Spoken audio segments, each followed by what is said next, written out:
Bonsoir à tous et bienvenue dans l'émission politique d'Armada, Place des Enjeux. Une émission que vous pouvez bien sûr suivre en direct via nos différents réseaux sociaux et puis également via notre réseau de télévision partenaire Starlink. Vous nous suivez dans plus de 150 pays du monde entier. Et bienvenue évidemment à vous tous qui nous regarderez en replay. Alors ce soir, de quoi va-t-on parler ? On va parler de la réforme des retraites. Et oui, la réforme des retraites, vous en avez entendu parler, elle est revenue au cœur de l'actualité avec le conclave des retraites. Vous en avez bien évidemment suivi le déroulement. Et puis, on va parler bien sûr du financement, on va parler de l'âge de départ en retraite, on va parler de la qualité de vie des retraités, c'est important, et puis de la pénibilité également du travail. Et donc, j'ai le plaisir d'avoir deux éminents spécialistes de ces questions à mes côtés que je vous présente immédiatement. Majid Siossine, bonsoir à vous, bienvenue sur le plateau. Alors Majid Siossine, vous êtes secrétaire national du Parti radical, vous êtes en charge des affaires sociales et des retraites, et puis vous êtes également médecin et plus particulièrement vous êtes gériatre. Tout à fait, peut-être qu'il faut y voir un lien d'ailleurs. Peut-être, tout à fait. Bienvenue sur le plateau. Et puis à vos côtés, j'ai le plaisir de recevoir Frédéric Bocara. Bonsoir Frédéric. Bonsoir à vous.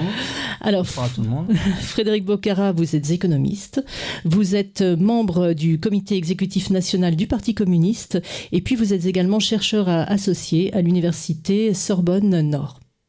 Exactement. Voilà. Et j'ai commis un livre sur les retraites. Exactement. Voulez-vous qu'on le montre tout de suite ? On peut le montrer parce que voilà, on va le montrer. Mon cher Eric, si tu veux bien me faire un petit zoom sur la caméra et je vais essayer de ne pas mettre mes doigts devant le titre. Voilà, et de le mettre plutôt droit. Voilà. Les retraites, un bras de fer avec le capital. Voilà, un livre passionnant que j'ai d'ailleurs lu pour préparer l'émission. Donc bravo à vous, c'est un livre collectif et que vous avez... coordonnées, exactement. Donc voilà, en petit préambule. Donc Frédéric Bocara, je vais rester avec vous tout de suite sur une question, avant qu'on ne parle du financement. Moi, je sais qu'il y a un sujet qui vous est cher, c'est la promotion de la qualité de vie des retraités. Et je voulais vous entendre d'ailleurs sur ce sujet tout d'abord. Alors, en France, en particulier, parce qu'il y a des différences, on peut dire plusieurs choses. La première, c'est qu'en France, le niveau de vie, la qualité, c'est autre chose. On peut mesurer le niveau de vie des retraités. Il est le même que la moyenne de la population. D'accord. Parce qu'ils gagnent moins, mais qu'en réalité, une partie des retraités ayant acquis un bien immobilier, ça compense pour cette partie des retraités. Mais en réalité, il y a des écarts considérables de niveau de vie. Totalement. Les différences qui jusqu'ici touchent, j'allais dire frappent, mais frappent, ça fait victimaire, qui touchent surtout les femmes. Oui, tout à fait, des carrières incomplètes, etc. Voilà. Dans les autres pays, il y a effectivement, de l'Union européenne en tout cas, il y a un niveau de vie des retraités qui est en dessous de celui de la moyenne de la population active. Oui. Voilà. La troisième chose qu'on peut dire, et je m'arrêterai là parce qu'il faut qu'on puisse que la parole circule, c'est sur l'évolution. En réalité, le niveau de vie moyen des retraités en France a baissé. Oui, de quel à peu près depuis les 3, 4, 5 dernières années, notamment avec l'inflation. Oui, forcément. Oui, puisque la revalorisation ne se fait pas correctement. Mais ce dont on s'aperçoit quand on compare d'un pays à l'autre, c'est que donc, ça se rapproche, il y a toujours une pauvreté très forte chez les jeunes, mais qu'en réalité, il y a d'énormes transferts entre les générations, c'est pas des transferts purement institutionnels, il y a les familles, il y a les liens, etc. Et donc le corps social réagit dans ces cas-là. Donc on ne peut pas purement regarder une catégorie séparément de l'autre. D'accord, bien évidemment. C'est-à-dire s'il y a des choses qui bougent, le corps social va réagir et va compenser d'une certaine façon. Aujourd'hui, la France est un des pays où les retraités transfèrent par les transferts familiaux, sans parler même de la fiscalité, qui est aussi un rôle de transfert beaucoup auprès des jeunes, où hébergent les jeunes, etc. Donc il y a aussi beaucoup de choses qui se passent. On ne peut pas purement opposer les générations entre elles. Totalement. Au contraire, il y a une solidarité très profonde, et on y reviendra parce qu'elle est au cœur du financement et de la déstabilisation du financement quand on a commencé à déstabiliser l'âge et finalement un pacte des générations. Oui, on y reviendra effectivement plus avant dans l'émission. Alors, Majid Siossine, voilà, je voulais votre sentiment. On vit plus vieux aujourd'hui, mais est-ce qu'on vit mieux finalement ? Ça dépend de quel point de vue on parle. Du point de vue de l'espérance de vie sans incapacité, elle progresse. À 65 ans, quand on est un homme, on a 10 ans et demi d'espérance de vie sans incapacité. Et les femmes qui sont toujours un peu plus sérieuses que nous, elles ont 12 ans. Donc on vit quand même plus vieux. 1. 2, on vit plus vieux avec des incapacités moindres, plus longtemps. Donc voilà. il y a un progrès. Les progrès de l'environnement, du milieu, progrès scientifique et médical, j'espère qu'on y contribue tous un peu, font qu'on a une progression de l'espérance de vie sans incapacité. Oui, alors oui, parce qu'il faut dissocier l'espérance de vie moyenne et l'espérance de vie en bonne santé, parce que ça c'est important quand on parle d'âge de retraite. Voilà, exactement. Je voulais d'ailleurs, Eric, si tu veux bien nous mettre à l'écran, il faut voir aussi en fonction des catégories socio-professionnelles. Ce n'est pas tout à fait la même chose. Est-ce que tu veux bien me mettre l'espérance de vie, s'il te plaît ? Voilà. Là, alors, on va essayer de regarder cela, si tu peux éventuellement grossir un petit peu. Voilà. En fait, on voit qu'il y a des disparités. Selon que l'on soit cadre dans sa vie professionnelle ou ouvrier, on voit que l'espérance de vie à 62 ans, il y a quand même 3 ans, plus de 3 ans et demi d'écart. Alors, selon les chiffres, jusqu'à 7 ans d'écart entre un cadre et un ouvrier sur l'espérance de vie, ça fait une différence notable. Et si on parle, tout à l'heure, on parlait des inégalités sur les situations des retraites, il faut quand même toujours avoir à l'esprit et rappeler avec force la situation tragique du régime des retraites des agriculteurs, qui est quand même assez indécent. Oui. Alors peut-être deux commentaires pour qu'on comprenne bien ces graphiques. Le premier, c'est par rapport aux chiffres tout à l'heure, l'espérance de vie sans incapacité, c'est à la naissance. Oui. Là, ces calculs, c'est-à-dire écrit, mais je le souligne, c'est une fois que les gens ont 62 ans, combien d'espérance. Donc, une fois. Voilà, tous quand ceux ils arrivent à 62 ans. Donc, il y a beaucoup de gens qui sont morts déjà. Ah oui. Moins qu'avant. Peut-être. Non, mais ça change les moyennes parce qu'il y a un certain nombre de oui, mais vous avez raison de le préciser, effectivement. Et donc, c'est une fois que les gens ont atteint 62 ans, combien il leur reste. La deuxième chose, c'est qu'en réalité, ce qui serait. Alors, on voit bien la différence cadre-ouvrier. Ce qui serait intéressant à voir, c'est les grands patrons. Mais les grands patrons, il y en a très peu. Il y en a peut-être 5 à 10 000. Parce que si on regarde les chiffres des patrons, ce qu'on voit essentiellement, c'est les 2 millions d'artisans qui, en fait, font partie du monde du travail. Bien sûr. Eux sont vraiment, vous voyez, le pommier. Ce sont des travailleurs, bien sûr. Et avec des conditions physiques. Et donc, ils sont peut-être 5 à 10 000 grands patrons, et même pas de grands groupes. Et là, il faudrait voir, et là, on aurait une différence assez importante en réalité. Où les cas très, très supérieurs, mais qu'on ne sépare pas parce que c'est trop peu. Hein. Bien sûr. L'INSEE ne peut pas, elle est obligée quand même de respecter un certain secret statistique, qui font partie de l'entourage des grands patrons. Donc, on mélange dans les cadres beaucoup de choses. Et par exemple, il y a des charlatans qui ont publié des graphiques déformés. Par exemple, Thomas Piketty, qui est un véritable charlatan statistique. Mais si on regarde les déciles de revenus, c'est-à-dire les premiers 10%, deuxième 10%, etc., tout à fait. Il y a 2 à 3 fois plus d'écart dans le dernier décile qu'entre le premier et l'avant-dernier. D'accord. Et on l'explique par la pénibilité du travail, on l'explique par l'alimentation, comment on explique ça justement à l'intérieur du dernier décile et des plus riches, on se retrouve avec des gens qui font partie du monde du travail, avec le stress que ça peut générer, etc., et des écarts de revenus salariaux essentiellement, et puis des gens qui font partie vraiment de ceux qui touchent l'argent qui dort, c'est-à-dire qui touchent des dividendes, qui touchent des rentes, qui sont dans un autre monde. Bien sûr. Mais qui touchent des milliards considérables, donc qui pèsent finalement en milliards dans la société, mais très peu en nombre de personnes. Oui, donc il faut avoir cette vision de la société et permettre l'éventail plus large de toute cette diversité de la société, du monde salarial et autres. Oui, effectivement. Majid Siossine, je voulais aussi, pour vous faire rebondir par rapport à la qualité de vie des retraités, Frédéric Boccara l'évoquait, en ce qui concerne les pensions de retraite, pensez-vous qu'il faut une meilleure revalorisation des pensions de retraite à l'heure actuelle ? Les pensions de retraite, on peut toujours être tenté de dire oui, évidemment, qu'il faudrait une meilleure revalorisation des pensions de retraite pour que tous les gens aient toujours plus d'argent. On est tenté de dire oui. Après, la question, c'est le comment. Et c'est là où probablement les solutions vont diverger avec mon voisin. Évidemment qu'il faut surtout garantir une pension minimale décente. Je pense que ça, c'est un point qui est extrêmement important. Ce n'est pas le cas pour tout le monde.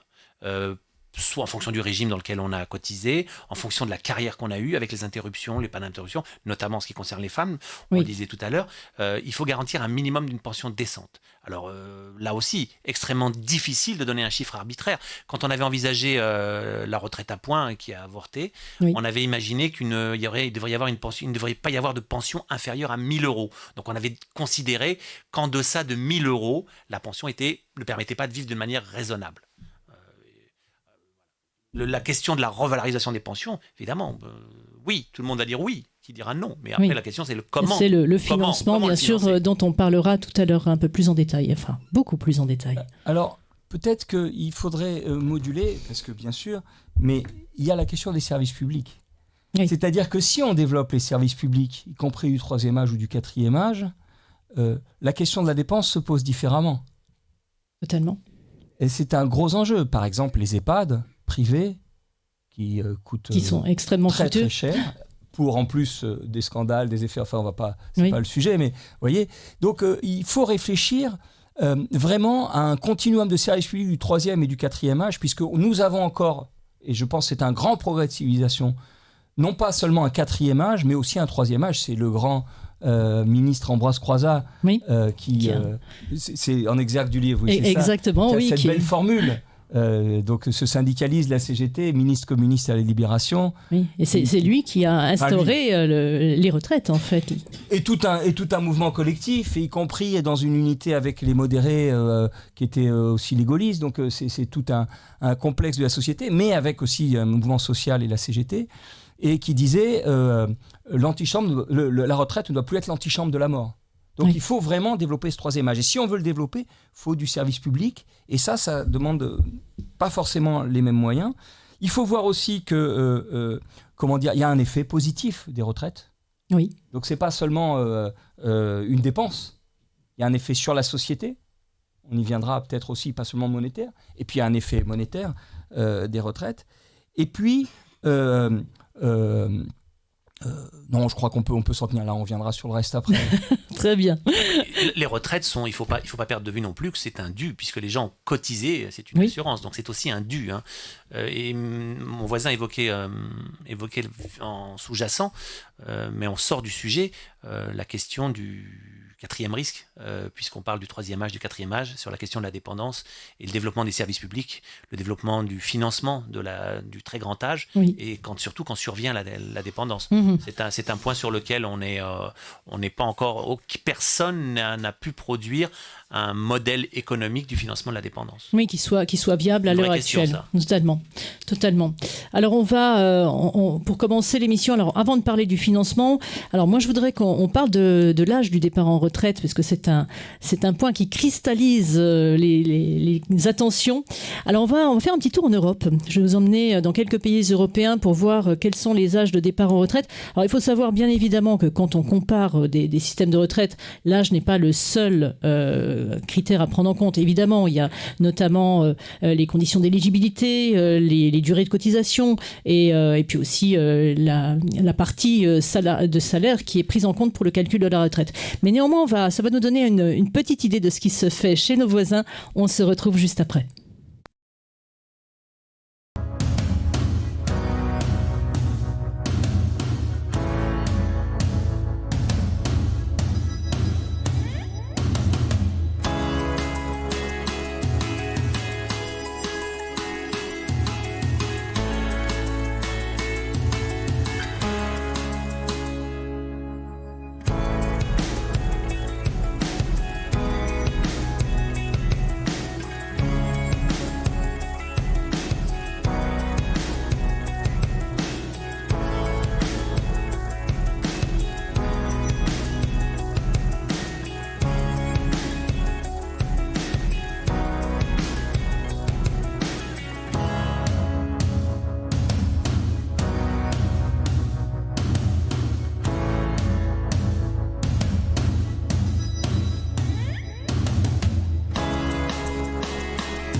Voilà, alors on vient de voir quelques âges de départ chez nos voisins.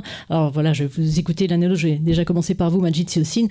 Quel serait pour vous déjà l'âge idéal de départ à la retraite à l'heure actuelle? Difficile question. Mais oui, mais c'est pour ça que je vous la pose en premier. L'âge idéal, c'est l'âge fixé par la loi. Après, l'âge idéal, en théorie, c'est l'âge qui permet de maintenir l'équilibre du financement du système des retraites. Oui. Et on voit qu'il est constamment repoussé en fonction de l'allongement de l'espérance de vie.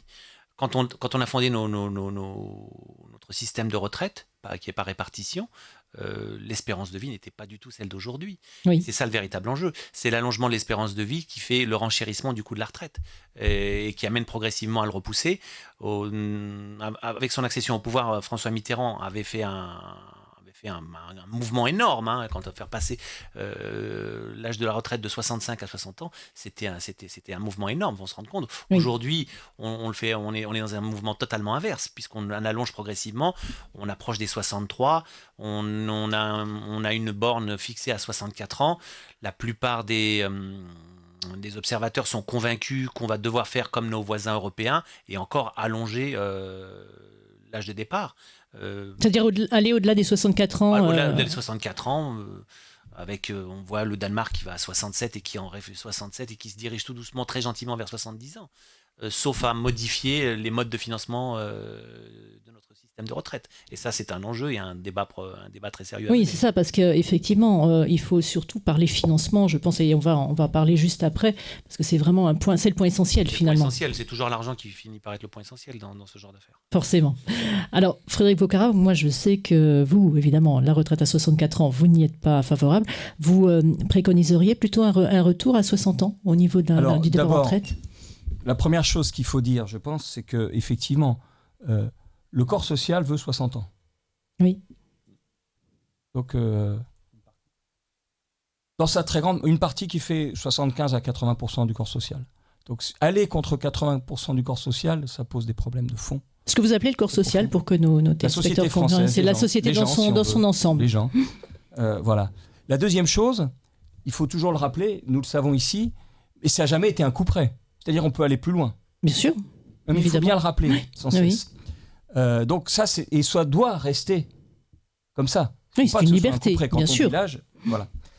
Ensuite, la question, à mon avis, il faut se la poser dans cet ordre-là. Et donc, il faut commencer par ça et se dire comment on finance. Et non pas se dire on va changer l'âge parce qu'on ne sait pas financer. C'est ce qu'on a fait en 1945 quand, avec les gaullistes, on a mis en place le système. On était incapable de financer sur le papier avec une courte vue, qu'ont nos politiques. Et ils ont réussi à convaincre beaucoup de gens. Mais pas tant que ça, finalement. Oui.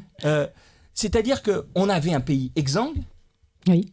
Un pays endetté, un pays vieilli, et pourtant, on crée la sécurité sociale, en plus la branche maladie, oui. avec des dépenses qui représentaient 100% du PIB, rien que pour la protection sociale. Et donc, on creuse, on fait un déficit, mais comme on développe, c'est comme la marche en avant, on lance l'énergie, on la dépense, mais comme on développe et qu'on a de la production derrière et qu'on va développer le pays, alors ça va revenir, ça va remonter progressivement. Et donc, il faut s'inspirer de cette façon de faire. Et même si on regarde les chiffres du corps, il faut tout du Conseil d'orientation des retraites. Même Gilles Berset, qui est un garçon que je connais bien, qui est plutôt devenu de plus en plus réactionnaire, il a été obligé de faire un article récemment dans Les Échos pour reconnaître ça. Nous n'en avons pas parlé, il n'y a pas seulement l'espérance de vie, mais la part des gens de plus de 60 ans ou de 65 ans augmente en réalité. Donc, tout à fait. C'est ça. Et parce qu'on compare en fait les gens qui travaillent avec les gens de plus de 65 ans dont il faut financer la retraite. Et on reviendra tout à l'heure pour expliquer ce qu'est la répartition. Et la part donc des plus âgés augmente de 25%. Donc on se dit c'est terrible. Oui, mais par les mêmes prévisions et au même horizon, la production réelle, le PIB, en déduisant l'inflation, augmenterait de 60%. Oui. Donc il y a de la marge. Alors bien sûr, ce n'est pas ce qu'on a eu dans la période précédente, où c'était multiplication par 2 de la population âgée, mais par 4 des richesses. Donc il y avait de l'espace. Donc on pouvait concilier, comme dit La Fontaine, son père, son fils et son âne. Donc la chèvre et le chou, on va dire, aujourd'hui. Aujourd'hui, c'est plus tendu. Donc on est obligé de faire des choix, effectivement, et cette question on y viendra, du capital financier, se pose. Cette question du chômage massif se pose parce que 3 à 5 millions de chômeurs, c'est au moins autant que le problème des retraites. Et ça pourrait être ça, le focus. Oui, parce que ça fait autant d'argent en moins dans les caisses. Donc je pense que la façon de raisonner, c'est plutôt comment la société s'organise et comment les économistes se responsabilisent pour voir comment on finance une retraite au niveau de ce qu'il faudrait, plutôt que comment on rabat nos exigences. Je pense que c'est ça qui est très important. Oui. Et précisément, François Mitterrand, nous avions le débat et nous ne l'avons pas assez mené en 81-82. Il y a eu un affaiblissement. Il était élevé, le Parti communiste, en 80-82 à 15% plus élevé qu'aujourd'hui, mais il venait de s'affaiblir. Donc il n'a pas osé. Mais des mesures sociales sans financement. Et nous disions, il faut un financement. Et c'est ça le problème. Oui, il faut l'anticiper, bien sûr. Et donc, bien sûr, la question du financement est importante, mais comme appui à un projet de société. Et non pas pour contrarier et contraindre à la réduction d'un projet de société. Oui. Alors, simplement, petite question. Donc, quand vous parlez, par exemple, du départ à la retraite à 60 ans, on sait aujourd'hui, par exemple, que les carrières vont commencer beaucoup plus tard, puisque voilà. Les étudiants vont poursuivre leurs études bien plus tard qu'il n'y a encore 30 ou 40 ans. Donc, en fait, finalement, la durée d'activité va se restreindre si on reste sur un départ à 60 ans, ou si on revient sur un départ à 60 ans. Mais oui. Bien sûr, il y a un problème de l'âge d'entrée sur le marché du travail. Voilà. Bien entendu. C'est 24, 26 ans. Aujourd'hui, oui. Catégorie, voilà. Donc ça n'est pas comparable avec une situation, on parlait de 45, voire même avec une situation à quelqu'un qui a commencé à travailler dans les années 80. Mais la productivité non plus n'est pas comparable. On ne travaille pas avec un pic dans la mine, même si certains responsables politiques du Nord le croient encore.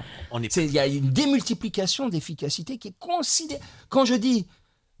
multiplié par 4, c'est aussi la productivité. Et donc, on ne voit pas à quel point les gens créent des richesses. Et à quel point, d'ailleurs, il va falloir, même pendant la vie active, et vous êtes médecin et vous passez ce temps à ce que je vais dire, prendre du temps pour se former et pas seulement pour travailler. Parce qu'on va être beaucoup plus efficace. Donc, la question n'est pas travailler plus, comme le disent un certain nombre, oui. Mais mobiliser et développer les capacités humaines pour que les capacités humaines soient plus efficaces et que l'emploi soit plus efficace. Donc c'est l'emploi et les capacités humaines. Et c'est ça qui est décisif. Et je pense que d'un point de vue humaniste, c'est un beau projet de société. Oui, on passe sur un paradigme différent. Voilà, et c'est de l'économie. Je maintiens. Effectivement. C'est effectivement un beau projet humaniste, mais on n'est plus du tout dans la même situation qu'en 1945. Heureusement à certains égards. En 1945, on avait un actif, on avait 4 actifs pour un retraité. Aujourd'hui, on est plutôt dans un rapport inverse. On est à 1,7 actifs pour un retraité. On n'avait pas ce chômage de masse dont parlait mon voisin dans la jeunesse, et on n'avait pas ce sous-emploi des seniors. L'économie française, je ne suis pas économiste, mais se caractérise au moins par le chômage le retard à l'accès au travail pour les jeunes, oui. Le drame du chômage des jeunes et la difficulté d'accéder au marché du travail, et le sous-emploi des seniors. Au-delà de 60 ans, seulement 40% des seniors sont encore en activité. Donc ça change complètement par rapport au moment où on a créé notre système de retraite. Oui, alors il y a plusieurs apories dans ces façons de présenter les choses que vous n'avez peut-être pas remarqué. La première, c'est les plus de 60 ans. Heureusement, parce qu'il y a encore beaucoup de gens qui partent à la retraite à 62 et quelques ou à 63 ans. Donc heureusement que le taux d'emploi des plus de 60 ans n'est pas le même que celui des pays où on part à 64 ans. Donc ces chiffres, c'est des gens du gouvernement qui cherchent à tromper les gens. Il ne faut pas les reprendre. Et quand au niveau européen, ça date déjà une quinzaine d'années, on a fait une fourchette 55-65 ans, et qu'en France c'était à 60 ans, nous à l'INSEE, on s'est dit mais c'est de la folie. Nous on est capable de faire 55-60 ans, mais au-delà de 60 ans, c'est autre chose. Donc il faut faire attention à ce chiffre-là. Bien sûr, il y a la question du chômage et de l'entrée des jeunes. Mais l'entrée des jeunes, par exemple, on manque d'infirmières. Manque d'infirmières, pas parce qu'elles commencent à travailler tout de suite, parce qu'il faut former. Bien sûr. Donc l'effet démultiplicateur de la formation, dans une société riche, non seulement on peut se le permettre, mais c'est absolument nécessaire. Donc l'enjeu, il est celui-là. Comment rendre efficaces les capacités des gens et comment ils peuvent apporter. Mais vous savez, je ne l'ai pas dit tout à l'heure, mais dans les chiffres qu'on a vus sur la vidéo, oui. Je l'ai dit en aparté, il faut faire très attention. Là aussi, il y a beaucoup d'apories et de traquenards statistiques. Les chiffres qu'on a donnés, c'est comme si on disait pour la France que c'est 67 ans. Parce qu'en France, l'âge auquel on n'a aucune décote, Oui. pénalité, et on est obligé de partir, c'est 67. Et pour les autres pays, c'est ça ce qu'on prend. Mais moi, j'ai pris donc l'OCDE, Oui. l'âge de départ effectif. Alors, il y a aussi l'Union européenne qui a fait un papier sur l'âge de départ effectif. Je ne l'ai plus retrouvé. C'était il y a 2 ou 3 ans avant les réformes. Et l'âge moyen dans l'Union européenne, c'était 62 ans de départ effectivement. C'est-à-dire, les gens prennent des décotes, se disent je dois partir quand même, etc. Mais là, l'OCDE, ils font un calcul un peu différent. C'est l'âge normal si on a une carrière complète et qu'on est entré à 22 ans sur le marché du travail. D'accord. Eh ben, dans 17 pays de l'OCDE, c'est 65 ans. En France, c'est 64 ans. Oui. Dans 11 pays de l'OCDE, c'est au-dessus. Et dans 9 pays, c'est en dessous. D'accord. Donc, ce n'est pas du tout le 67, 70, 71 qu'on nous présente. Les choses sont assez différentes. C'est-à-dire, le corps social lui-même dit « Moi, je pars plus tôt, parce que ça va déstabiliser ma vie et la société. » Effectivement, c'est tout à fait vrai, parce que selon les pays et selon les systèmes, il y a un âge légal, un âge officiel de départ à la retraite, mais il peut être modulé. Certains pays le font notamment en fonction du caractère pénible de l'activité professionnelle, la reconnaissance de la pénibilité, qui est un enjeu majeur. Des pays comme le Portugal ont développé une prise en compte de la pénibilité qui est exceptionnelle. Des pays comme le Danemark, on a un certain nombre de gens qui partent à la retraite à 62 ans en raison de la pénibilité. Donc il y a des disparités par rapport aux chiffres affichés.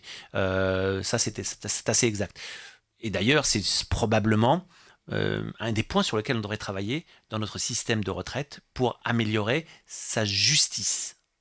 Et c'est un point que singulièrement, on n'arrive pas à mettre en place.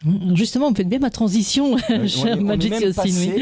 On est même passé d'une notion de pénibilité du poste, donc qui oblige à changer le poste et les conditions de travail, à une notion de réparation des personnes. Oui. Pas très saine.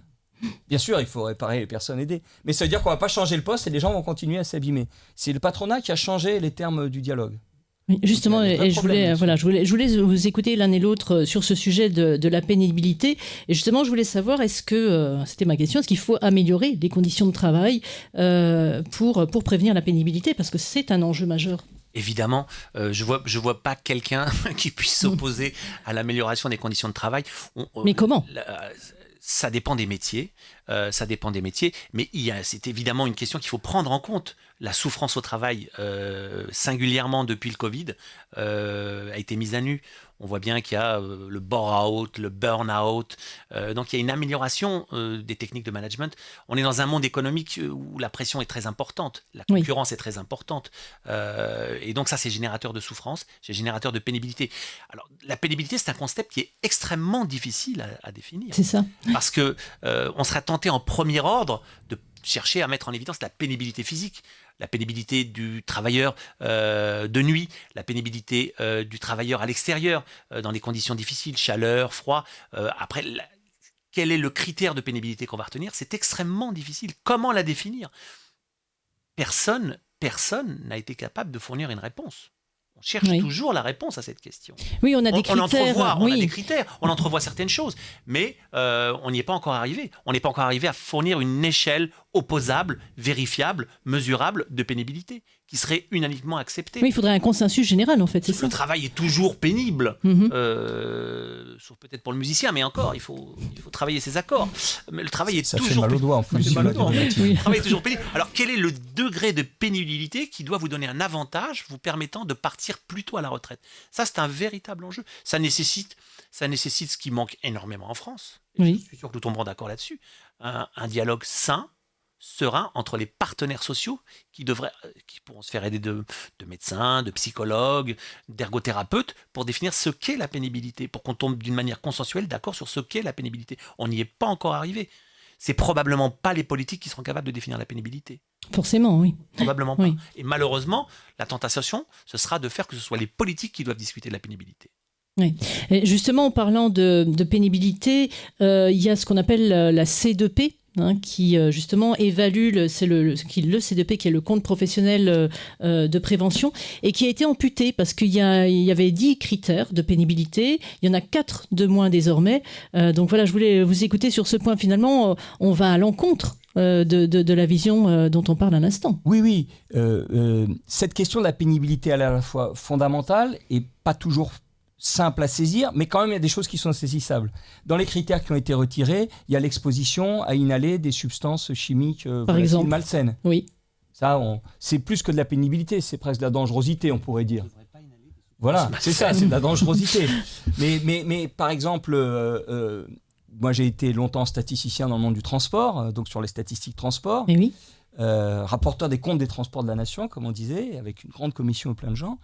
Et une de nos croisades, ça a été de faire reconnaître que les particules des diesels sont néfastes pour la santé.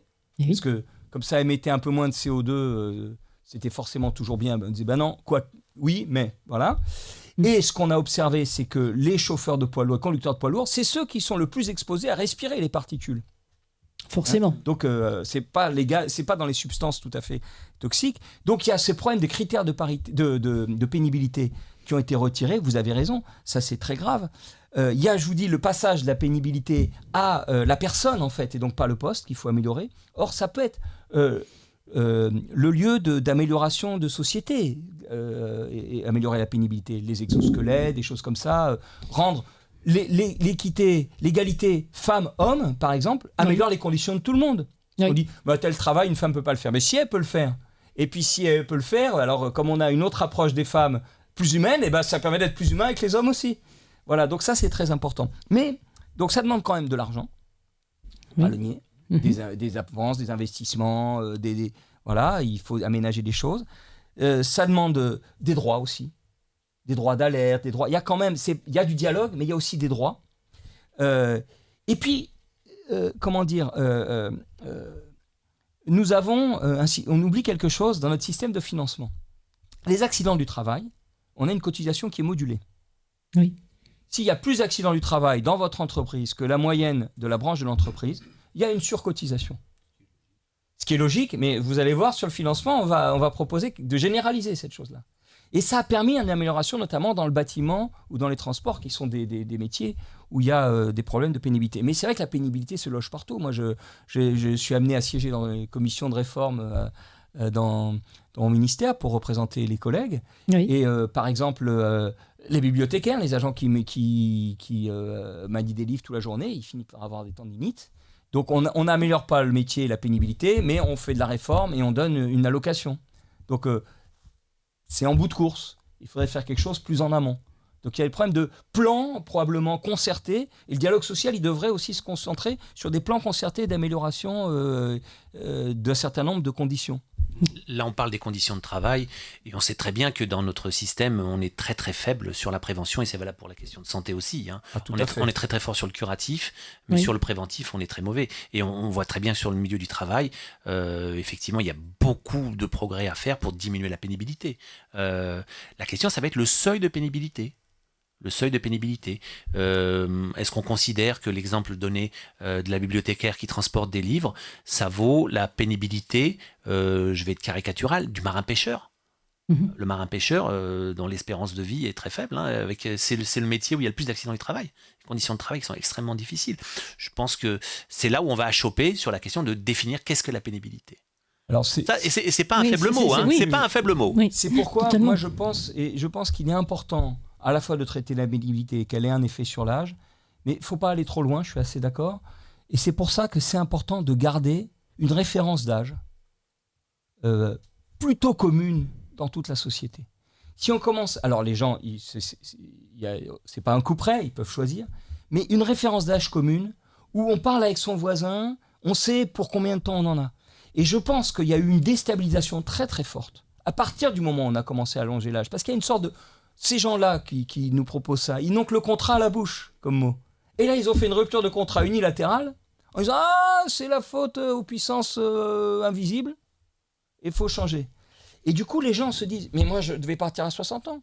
Tiens, moi, je suis pile dans le truc, je suis né en 64, j'ai fait mes 37 annuités et demie il y a 6 mois, j'aurais pu partir il y a 6 mois quand j'ai été embauché, après je pars plus tard, et encore plus tard, et donc sans cesse, ça s'éloigne. Et donc ça crée des distorsions dans le corps social qui sont, à mon avis, délétères et qui rompent le fait de se penser en société et de penser la retraite comme quelque chose de commun, ou parce qu'on est obligé de le dire maintenant peut-être, la répartition, c'est-à-dire que ma retraite, elle est produite, si je suis à la retraite, je ne suis pas encore à la retraite, produite par les gens qui travaillent. Exactement. C'est-à-dire en travaillant, je finance la retraite de ceux qui ne travaillent plus, et demain, ce sera mes enfants qui financeront. Donc il y a une chose qui fait société qui est très profonde et très intéressante. Et on a rompu ce lien-là. Donc il faut traiter, je reviens, la pénibilité, mais sans rompre trop ce lien de vie commune sur cette terre, ensemble, dans un même pays en tout cas. Oui, ça c'est important. Et justement, quand on parle de pénibilité, encore une petite question sur le sujet, puisqu'on sait que les entreprises peuvent être pénalisées, mais est-ce qu'il ne faudrait pas augmenter, parce que finalement c'est très faible, ce que doit payer une entreprise, je crois que c'est 7 500 €, donc finalement c'est rien. Donc normalement les entreprises doivent remplir un document unique d'évaluation des risques dans leur entreprise, et beaucoup ne le font pas parce qu'ils préfèrent payer cette pénalité de 7 500 € qui est dérisoire, plutôt que de remplir. Est-ce qu'il ne faudrait pas rendre, soit monter cette pénalité, soit rendre beaucoup plus obligatoire cette déclaration ? Je pense qu'il faut faire deux choses. D'une part, je vais répondre ce à quoi vous attendez l'un et l'autre, c'est-à-dire oui, il faut avoir des sanctions plus fortes, mais il faut quand même tenir compte, les entreprises, elles ne peuvent pas tout faire. Donc il faut un service public de l'appui aux entreprises. Oui. Il faut ça renvoie à ce que vous disiez sur la prévention, sur la médecine du travail, etc. Il faut un service public d'appui. On ne peut pas les laisser dire « démerdez-vous ». Oui, on doit pouvoir avoir des sanctions qui ne les amènent pas à faire un calcul de « c'est pas grave, je payerai ». Mais on doit aussi avoir un service public d'appui aux entreprises, qui est très important. Oui, donc ça veut dire plus de paliers aussi entre les ministères, c'est-à-dire le ministère du Travail, le ministère de la Santé, forcément. Voilà. Et mes ministères aussi des formalités, la DGFiP, parce que ces formalités, ça les rend fous. Et voilà, j'ajouterais aussi du bon sens. Il sens. faut un appui aux entreprises. J'ajouterais aussi du bon sens. Oui. Il faut arrêter de surcharger les entreprises avec des contraintes qui font que chaque fois, il faut faire appel à des cabinets de consulting, des experts, etc. Oui. Moi, il n'y a pas très longtemps, on m'a demandé de remplir justement ce fameux questionnaire d'exposition au risque. Oui. C'était absolument ridicule. C'était absolument ridicule. On me demandait de rouler au pas dans l'hôpital si j'utilisais ma voiture pour ne pas renverser les malades que j'étais supposé soigner. Ah non, donc Oui, c'est pour ça sûr. que je faisais appel au bon sens. Oui. Au bon sens, et puis il faut peut-être pas avoir peur non plus. Moi, je pense que quand même il y a un excellent indicateur, c'est le nombre d'accidents du travail. Oui, forcément. C'est un excellent indicateur pour le coup. C'est un coût pour la société, c'est un coût pour l'individu, et c'est un excellent indicateur des risques qu'encourent les salariés. Et c'est là-dessus sur ce sur quoi il faut être vigilant. Mmh. C'est pourquoi la question de la modulation, je pense qu'on doit la souligner, elle est importante. C'est quelque chose que même les macronistes, je ne sais pas comment il faut dire, soulignent que ça peut avoir de l'intérêt. J'ai fait un débat hier avec un député macroniste qui était obligé de reconnaître. Je dis, vous l'avez fait trop petit sur un tout petit bout, etc. Mais même ils reconnaissent. Donc ça, c'est important. Les services publics au lieu des cabinets privés de conseil. Mais je pense aussi, si on met plus de raisons et moins de trucs préécrits à l'avance, il faut qu'il y ait alors des instances, des possibilités d'alerter, de plaider, et on examine les cas. À mon avis, c'est beaucoup mieux de faire confiance aux gens et l'administration aide, plutôt que l'administration remplace et taisez-vous, on fait à votre place. Mais donc, il faut aussi des droits d'alerte, des droits d'intervention, des droits suspensifs, des choses comme ça.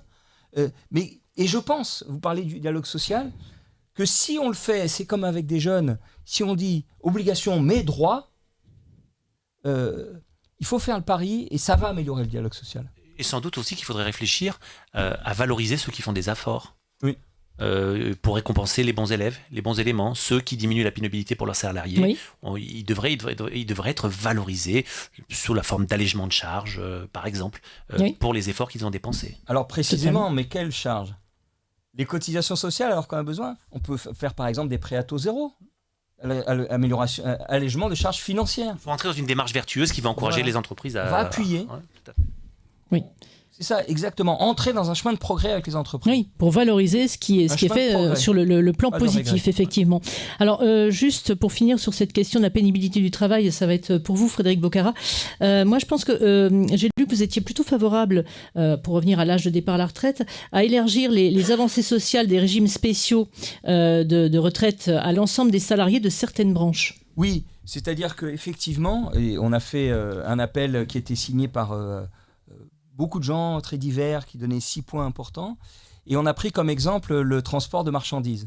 Oui. En disant, Les gens de la SNCF, 55, c'est plus le cas, hein, Oui. 55 ans le départ. Est-ce qu'il faut supprimer ou est-ce qu'il faut l'élargir aux conducteurs routiers ? Voilà. Je pense qu'il faut l'élargir aux conducteurs routiers pour 2 raisons. La première, c'est une raison humaine, on va dire. La deuxième, c'est parce qu'on veut organiser une transition, d'une certaine façon, de la route vers le fret ferroviaire ou vers d'autres. Et donc, il faut commencer à homogénéiser ces métiers-là. Oui. Voilà, je donne cet exemple-là, mais je pense qu'il faut raisonner comme ça, en tout cas. D'accord, voilà, donc c'était... Oui, Majid aussi, nous avez certainement un avis sur le... C'est très généreux, mais je pense que ça n'a aucune chance de survenir. Ah, vous savez, les gens qui disent ça n'a aucune chance. Regardez en 1938 et vous faites 1938 plus 6 ans, ça fait 1946. Il y a beaucoup de différence entre 1938 et 1946. Oui, donc là, enfin... Mais, dans Dingo Dossier, on voit Gottlieb qui dit « Ah, ça n'a aucune chance de se faire », et puis voilà, ça se fait. Donc. Bon, là, on en parlera au moment du financement, parce que vous aurez certainement des... Oui, ça peut l'être, oui, c'est ça. Et ça peut être totalement bénéfique. Pas seulement généreux, mais c'est efficace. Exactement. Alors, on va parler dans quelques instants de vos propositions respectives, justement, sur le financement. Mais juste avant cela, je voulais qu'on parle du conclave des retraites. Parce que, évidemment, vous qui avez suivi l'actualité, vous avez entendu parler du conclave des retraites la semaine dernière. Plusieurs syndicats ont claqué la porte des négociations avec François Bayrou. Alors, le conclave des retraites, c'est au moment où François Bayrou fait son discours de politique générale au mois de janvier. Il dit lui-même, voilà, on va remettre un peu les négociations sur la table et puis on va se réunir. Et puis si on arrive à trouver, on va dire, un consensus, une proposition qui sera plus juste, plus humaine, on peut revenir sur la réforme actuelle. Et dans le cas contraire, c'est la réforme actuelle qui continuera à être en vigueur. Donc voilà, maintenant je vais donner la parole à mes invités pour savoir ce qu'ils pensent du conclave des retraites. Majid Yacine, voilà, quelle en est votre vision ? Écoutez, je trouve déjà que le mot est assez amusant dans une république laïque. Oui, effectivement. C'est parce que ça se fait, en fait, le conclave, finalement, c'est censé être discret. Oui. Et puis c'est censé être réservé aux ecclésiastiques. Oui, tout à fait. Alors peut-être qu'il y a des messes basses, je ne sais pas. En tout cas, on voit bien que même si l'idée semblait séduisante et on a quand même un peu l'impression qu'elle a servi à protéger un peu M. Bayrou en attirant les socialistes et en évitant de voter une motion de censure, bon évidemment, on voit que l'idée de redonner la main aux partenaires sociaux, ça c'est une excellente idée. Oui. Parce que, on le disait tout à l'heure, notre pays pêche sur le dialogue social. On est incapable de faire place simplement aux partenaires sociaux. On a même voulu à un moment les faire disparaître peut-être, pour discuter, régler leurs différends, organiser les choses dans leur domaine de compétences avec l'État qui surveille, qui valide, qui fait les lois. On a quand même l'impression qu'aujourd'hui, le conclave, il a été un peu enterré pour les retraites. Il a été un peu enterré. Qu'est-ce qui reste comme marge à négocier ? Ça va être 63 au lieu de 64. On fait une pause à 63 et on laisse à l'équipe qui viendra après 2027 pour discuter de ce qui se fait. Qui sera là dans 6 mois pour faire la loi qui imposeront les conclusions de ce conclave ? Rien ne garantit que M. Bayrou soit encore là dans 6 mois. Je ne sais pas. Donc, moi, ce que je retiens de positif dans ce conclave, c'est de dire on laisse les partenaires sociaux discuter entre eux. On les laisse essayer de se mettre d'accord. Mais on voit bien que la marge est très très faible. La réforme est déjà engagée. Comment revenir en arrière ?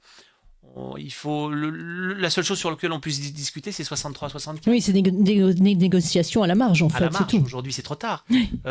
Cette discussion avec les partenaires sociaux aurait probablement dû être menée au moment de l'élaboration de la réforme des retraites. On aurait dû laisser les partenaires sociaux, comme ils savent le faire très bien. On mésestime l'exemple de la GIR Carco. Oui. Régime vertueux aussi il en est. Toujours en excédent, avec un trésor de guerre à près de 80 milliards d'euros sur lesquels beaucoup aimeraient mettre la main. Constamment en excédent, puisque c'est dans leur postulat de définition, géré par les partenaires sociaux qui savent se mettre d'accord pour bien gérer un régime de retraite complémentaire d'une manière parfaitement exemplaire. Oui, le régime des complémentaires santé, effectivement, est à l'équilibre, lui, effectivement. Complémentaire santé, complémentaire retraite. Complémentaire retraite, merci. Avec un trésor de guerre estimé à 80 milliards d'euros. Oui, Effectivement. En ces temps où on cherche des sous partout, ça tente beaucoup de monde. Oui, oui. Et donc, quel devrait être, d'après vous, le rôle des syndicats, du MEDEF aussi, parce que bon, voilà, ils sont de tous les partenaires sociaux. Quel devrait être aujourd'hui leur rôle dans les négociations, ou est-ce qu'ils ont vous disiez une marge de manœuvre très restreinte, mais est-ce qu'ils peuvent faire davantage? Tout le monde sait que la réforme des retraites qui a été votée il y a très peu, oui. Et qu'on rediscute tout de suite déjà. Oui. N'est qu'une étape sur une prochaine réforme des retraites. Donc l'intelligence, ce serait d'anticiper cette prochaine réforme des retraites et de laisser les partenaires sociaux travailler dessus pour voir qu'est-ce qu'on peut faire, qu'est-ce qui ne peut pas être fait sur des questions sur lesquelles on doit et on peut agir. Les carrières longues, la pénibilité, c'est les domaines qui sont... Les carrières longues, ça se règle facilement. La pénibilité, c'est vraiment le domaine sur lequel il faut agir. On en parlait, oui. Ensuite, l'âge de départ... Là, je pense qu'on ne sera pas d'accord, mais l'âge de départ à la retraite, si on regarde la transition démographique, si on regarde l'hiver démographique, puisque c'est le terme qu'on emploie aujourd'hui, on a quand même l'impression qu'il va être reculé encore un peu plus. Et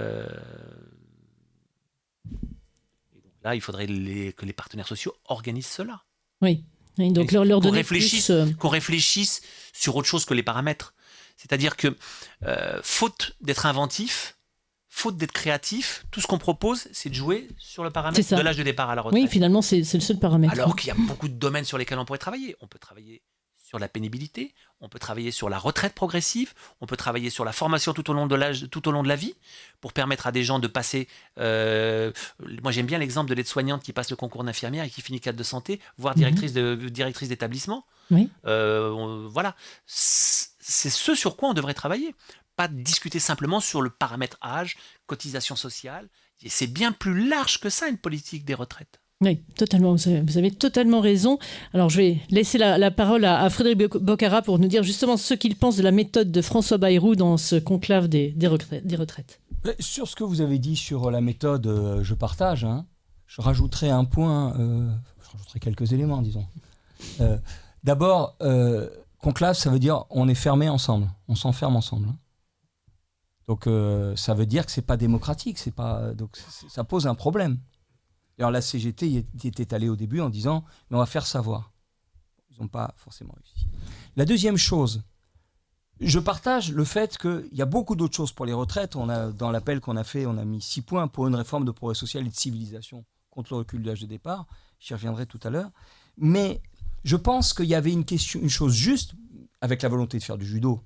Je ne sais pas si Bayrou est judoka, mais je le suis, mais en tout cas la volonté de faire du judo, qui était de dire on fait sur le financement. Là où le mouvement social avait été faible dans son expression sur le financement, et ceux qui protestaient contre l'âge de départ, c'était peu exprimé sur le financement, bien que, comme je vais le dire dans un instant, nous avons des propositions, mais à gauche, par crainte de diviser, ce qui est une grosse erreur. Un débat ne divise pas nécessairement, il peut permettre de voir les enjeux et d'avancer. Les questions sur le financement ne sont pas venues. Et tout le monde a dit « Oh, mais c'est pas grand-chose de rétablir l'âge à 62 ans ou à 60 ans. » Alors que tout le monde sait, c'est peut-être pas grand-chose tout de suite, mais il y a des enjeux devant nous, que je ne nie pas, mais je dis qu'il faut les prendre autrement, qui demandent à faire des choses sérieuses sur le financement.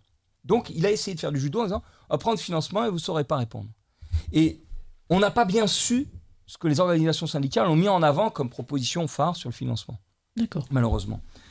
Et donc, ce qui s'est passé, il faut le rappeler quand même. Bayrou a dit, mais en fait, c'est pas pour changer l'âge de départ, arrêtez vos conneries. Pardon, mais c'était un peu ça. Tout le monde l'a compris comme ça. Oui. Le coup d'avant, FO avait dit, on sent que ça va être ça, on part. Du coup, l'U2P, c'est quand même pas rien comme organisation patronale, l'U2P. Oui. C'est l'artisanat plus les professions libérales. Donc c'est quand même 2 à 4 millions d'employeurs dans le pays. Ils ont quitté. Oui. Et puis la CGT aussi quitte, alors qu'on aurait pu dire on mobilise et on parle, mais apparemment on les amuse le jeudi, on leur prend du temps, etc. Je pense qu'il y a ça aussi. En plus apparemment, je ne sais pas si vous avez vu, j'ai vu ça récemment, il y a, c'est pas McKinsey, mais il y a un expert prétendument neutre, mais qui anime les débats et qui dit comment les débats doivent être organisés. Ça doit être insupportable pour des gens qui sont des adultes responsables d'une organisation patronale ou syndicale. On leur dit voilà, ça va être comme ça. Donc il y a effectivement aussi cette culture de non-respect. Mais il faut un financement à la hauteur. Et nous mettons en avant, je mets en avant, mais je ne suis pas le seul, 2 piliers majeurs pour un financement nouveau. Oui, justement, À partir voilà, du on va système. en parler. Voilà. À partir du système, parce qu'il faut développer le système à partir de ses points forts, qui est la cotisation sociale, mais en tenant compte du fait qu'on est dans un autre monde, je ne le nie pas, et qu'il a été détourné d'une certaine façon. Il y a d'abord la croissance financière folle, qui est un poison considérable. Mais on ne mesure pas à quel point la croissance financière des placements financiers d'entreprise est considérable. Or, ils payent 0% de cotisation sociale, les revenus financiers des entreprises. Je ne parle pas des ménages. Bien sûr. Parce que sous cette pression, nous avions déjà avancé là-dessus, Juppé a créé une cotisation sur les revenus financiers des ménages. Mais les ménages vraiment très riches, les milliardaires, ils ne mettent pas dans leur poche les revenus financiers, ils les gardent dans la holding. Mamie Bettencourt, paix à son âme, elle gardait son argent dans sa holding. Forcément, oui. Eh bien, ils faisaient 300 milliards il y a 2 ans, c'est énorme ces revenus financiers. Ils ont augmenté de 200 milliards en 2 ans. Mais c'est des sommes, c'est des sommes qui dépassent l'entendement. 500 milliards de revenus financiers. On va regarder justement, voilà, Eric, si tu veux bien nous mettre le tout premier graphique. Voilà, en milliards. Vous voyez ? Alors, c'est un pic en 2008 avec la crise financière, ça redescend, ça remonte. Oui. Donc ça, c'est en milliards. Oui, c'est colossal quand on regarde C'est colossal, hein, depuis 1949 à aujourd'hui. Oui. Bon, les entreprises et les banques. Et qu'est-ce qui a fait justement, Frédéric Bocara, que d'un seul coup, ça soit exponentiel à ce point ? Alors, il y a de l'inflation, on va le faire en pourcentage de la valeur ajoutée. Mais avec la crise, on voit en fait, à partir des années 70-73, les entreprises, parce que leur obsession, c'est du grand patronat en particulier, pas les petites entreprises. Oui, bien sûr. Leur obsession, c'est la rentabilité financière, donc on fait du placement financier pour remplacer le reste. D'accord. Mais alors, juste 500 milliards, si on taxe à 10%, si on crée une cotisation additionnelle, à 10%, les retraites, la moyenne, c'est 10% à peu près. 500 milliards fois 10%, c'est 50 milliards. Donc, c'est une manne considérable. Alors, on ne peut pas vivre sur cette manne parce qu'on ne peut pas dire qu'on va dépendre du poison, d'une certaine façon. Hein ? Et donc, qui est un poison qui est une sorte de cancer qui est réparti partout dans le corps, si je me permets, docteur. Donc, on peut montrer le graphique suivant. Oui, Pour bien revenir sûr. sur votre question. Totalement. Alors, le graphique suivant, d'une certaine façon, il s'émancipe de l'inflation puisque c'est en poids dans la valeur ajoutée des entreprises. Et donc, on voit effectivement que jusqu'aux années 70, la part des cotisations sociales dans la valeur ajoutée, c'est en bleu. C'est en bleu, les cotisations sociales. On va revenir sur la finance. On va commencer par la finance. En rouge, la finance. Donc, les revenus financiers d'entreprise sont plutôt stables jusqu'aux années 70, c'est 5% de la valeur ajoutée des entreprises. Oui. Et puis, ça commence à s'envoler un petit peu au début des années 70. Avec les années 80, avec le tournant de la rigueur 84-85, ça s'envole vraiment.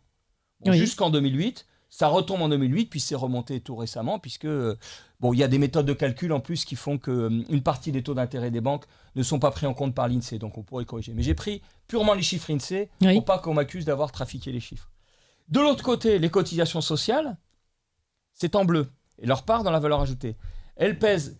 Leur poids dans la valeur ajoutée augmente jusqu'au début des années 70 et après diminue et se trouve être moindre que celle des produits financiers. Donc on a besoin de faire dégonfler cette finance.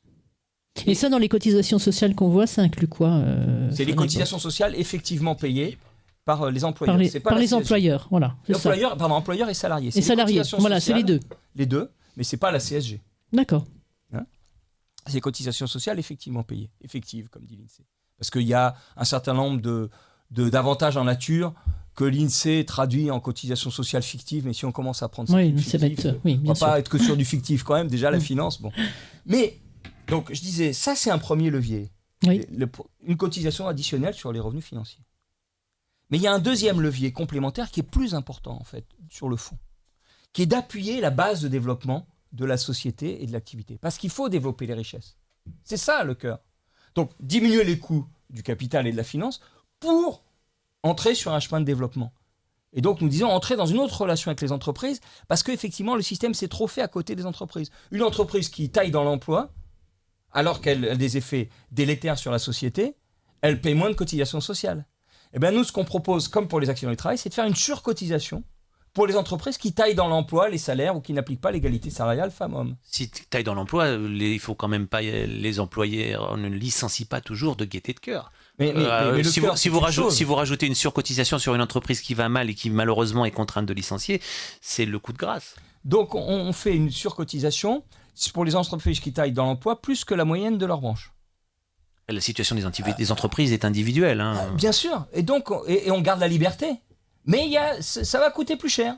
C'est-à-dire qu'il faut tenir compte, on va les alléger d'un côté puisqu'on va diminuer le poids de la finance, mais on va effectivement dire, tu dois tenir compte des effets sur la société. Et d'ailleurs là-dessus, il y avait un rapport Chadla qui est déjà ancien maintenant, en 1991-12, quelque chose comme ça, qui disait oui, c'est une piste intéressante. Ça n'a jamais été chiffré depuis. Il y a au cabinet de Jacques Ralit, donc, qui est un ministre communiste en 1983 ou 4 de la santé, puis il était spécialiste de la culture, mais ils l'ont mis à la santé, c'est la tambouille des socialistes pour embêter les communistes. Mais il s'en est bien tiré, je crois, Ralit. C'était un homme de grande culture. De grande culture, maire d'Aubervilliers. Ouais. Ancien maire d'Aubervilliers, c'est ça. Et il y a eu des gens qui ont chiffré ça. Oui. J'ai rencontré récemment à la fête de l'humanité, quelqu'un m'a dit « Mais Ralit, on a fait ça ?» Je dis « Oui, je sais bien qui c'est, Roland Lantenaire. » Je dis ça exprès, les noms, pour qu'ils restent un peu dans l'histoire. Des gens qui ont chiffré. Mais on n'a pas refait depuis. Il faudrait chiffrer et évaluer qu'est-ce qui est raisonnable, etc. Rentrer dans ce système. Parce que ce levier-là, nous, on a fait des calculs un petit peu à la louche. Il pourrait ramener la première année 5 à 10 milliards, puis 10, 20, et ramener 50 milliards ensuite, parce qu'il va développer l'assiette et les compétences et la qualité, et donc remplacer finalement cette assiette qui est la première, qui est une taxation du poison. Et donc entrer, parce que c'est un peu... La comparaison avec la médecine est importante. Il faut trouver un système qui ne va pas tuer le malade, mais qui attaque bien le cancer dans le malade. Donc c'est vrai, des fois quand on attaque le cancer, on fait une chimio, ça affaiblit un peu le malade. Mais on va l'appuyer pour qu'il développe ses capacités et sa force. Vous savez, Keynes disait aussi qu'en 1931, il passe à la radio pour une récession, il dit « Le malade a besoin d'exercice plutôt qu'on lui fasse une saignée. » Et oui, donc il faut arriver à entrer. Donc ces deux leviers-là sont des leviers fondamentaux, à mon avis, en termes de financement, et ils ne sont pas sur la table. Oui, alors je vais laisser peut-être Majid Siossine vous... Non, il n'y a pas de souci. Majid Siossine va vous répondre sur ce point. Sur le financement, il faut quand même reposer un postulat. Si on avait plus de cotisants, on aurait moins de difficultés pour équilibrer nos régimes. Voilà. D'accord, faut développer l'emploi. Comment une fois qu'on a dit ça, on n'a pas de remède miracle parce que je ne vois pas quelqu'un qui aurait eu la recette magique pour développer l'emploi qui ne l'eusse pas employé. Pourquoi ? Néanmoins, voilà, on doit regarder quand même la situation de notre pays par rapport à celle de nos voisins. Oui. Le drame du chômage en France, on a quand même des taux de chômage qui sont quand même largement supérieurs à ceux de nos voisins. Et notamment de notre économie rivale, concurrente, même si on a des relations fraternes avec elle, l'Allemagne. C'est une question que l'on se doit de se poser. Alors, la question de la compétitivité des entreprises, la question de la charge qu'on impose aux entreprises au dynamisme économique, sur l'innovation, le développement, la charge administrative, ça c'est des choses qui peuvent fâcher, néanmoins on ne peut pas s'empêcher de les regarder en face. C'est peut-être une des causes qui explique la difficulté qu'on a, la dissuasion qu'il peut exister à venir investir en France. Il faut réfléchir à ces questions-là. Nous avons, si l'on regarde le spectacle des 40 dernières années, nous avons vu partir à l'étranger des pans entiers de notre économie. Et ça nous interpelle. Les politiques économiques menées, les choix non faits, la faiblesse en sont responsables. On se souvient tous de ce qu'on fabriquait chez nous et qu'on ne fabrique plus chez nous. Oui, la délocalisation à outrance, évidemment, nous a fait perdre de la richesse. Les entreprises délocalisent, les entreprises ne sont pas des enfants de cœur. Les entreprises sont là pour faire du profit. On n'est pas dans l'économie sociale et solidaire. Moi, je rêverais d'un monde avec une économie sociale et solidaire. Mais on n'est pas dans ce monde-là. L'économie sociale et solidaire, c'est simplement à la marge dans l'activité économique en France. Et on est dans le monde, en Europe. Les entreprises ne partent pas sans raison. C'est une vraie question qu'on doit se poser. Alors, est-ce que c'est la question de l'imposition aussi, finalement ? Parce que c'est ça aussi, beaucoup de sociétés aussi pensent qu'il y a une imposition exceptionnelle. Et donc, peut-être que ça... Est-ce qu'il y a des leviers qu'on peut activer pour empêcher ces délocalisations, par exemple ? Je crois qu'aujourd'hui, il y a beaucoup de délocalisations qu'on ne peut plus empêcher. Oui. Malheureusement, pour des raisons de coûts, de charges, de pénurie de main-d'œuvre, qualifiée, on a bien vu que dans certains métiers, nous n'avons plus personne en France. Oui. Nous n'avons plus personne en France. Ça, c'est l'héritage que l'on paye de choix politiques, de choix sur la formation. Alors aujourd'hui, l'avenir de la France, qu'est-ce que c'est ? qu'est-ce que c'est que l'avenir de la France ? C'est sans doute de garder l'existant et de faire tout ce qu'on peut pour maintenir l'existant. Ce qui existe encore chez nous, il ne faut pas que ça disparaisse, il ne faut pas que ça parte ailleurs. Donc, on est contenu par les règles de l'OMC, on est contenu par les règles européennes, mais on commence à réfléchir différemment, y compris au sein de la communauté européenne. On s'est rendu compte de la naïveté dont on a pu faire montre dans le passé, et on a vu les Chinois, par exemple l'économie chinoise, s'approprier une partie de nos savoir-faire, une partie du travail qu'on faisait en France. Oui. Je pense que une des choses, c'est de s'inscrire dans l'avenir. On voit bien que notre pays a raté le virage des nouvelles technologies. Oui. Il n'y a pas un seul ordinateur français, il n'y a pas un seul smartphone français. Et là, aujourd'hui, on voit que l'avenir, c'est l'intelligence artificielle. Il faut surtout financer la recherche, financer les entreprises, les encourager à s'inscrire dans ce domaine pour ne pas passer de la première à la deuxième division. Donc ça, si on a plus d'activités, si on produit plus de richesses, et que ces richesses soient dirigées en partie vers le financement de nos retraites, si on a plus de cotisants, on aura des régimes à l'équilibre. On n'écartera pas non plus la question de l'âge du départ à la retraite. On n'écartera pas non plus une question, celle du financement par des moyens alternatifs de la retraite. Oui. Ça, c'est une question qui doit être posée. Les Japonais ont très bien répondu à cette question. Les Japonais, ils ont 30% de leur population qui a plus de 65 ans. En théorie, dans ce système, ils devraient partir à la retraite à 82 ans, ce qui est totalement impossible. Mais qu'est-ce qu'ils ont fait ? Ils ont investi, ils ont acheté des usines dans le monde entier.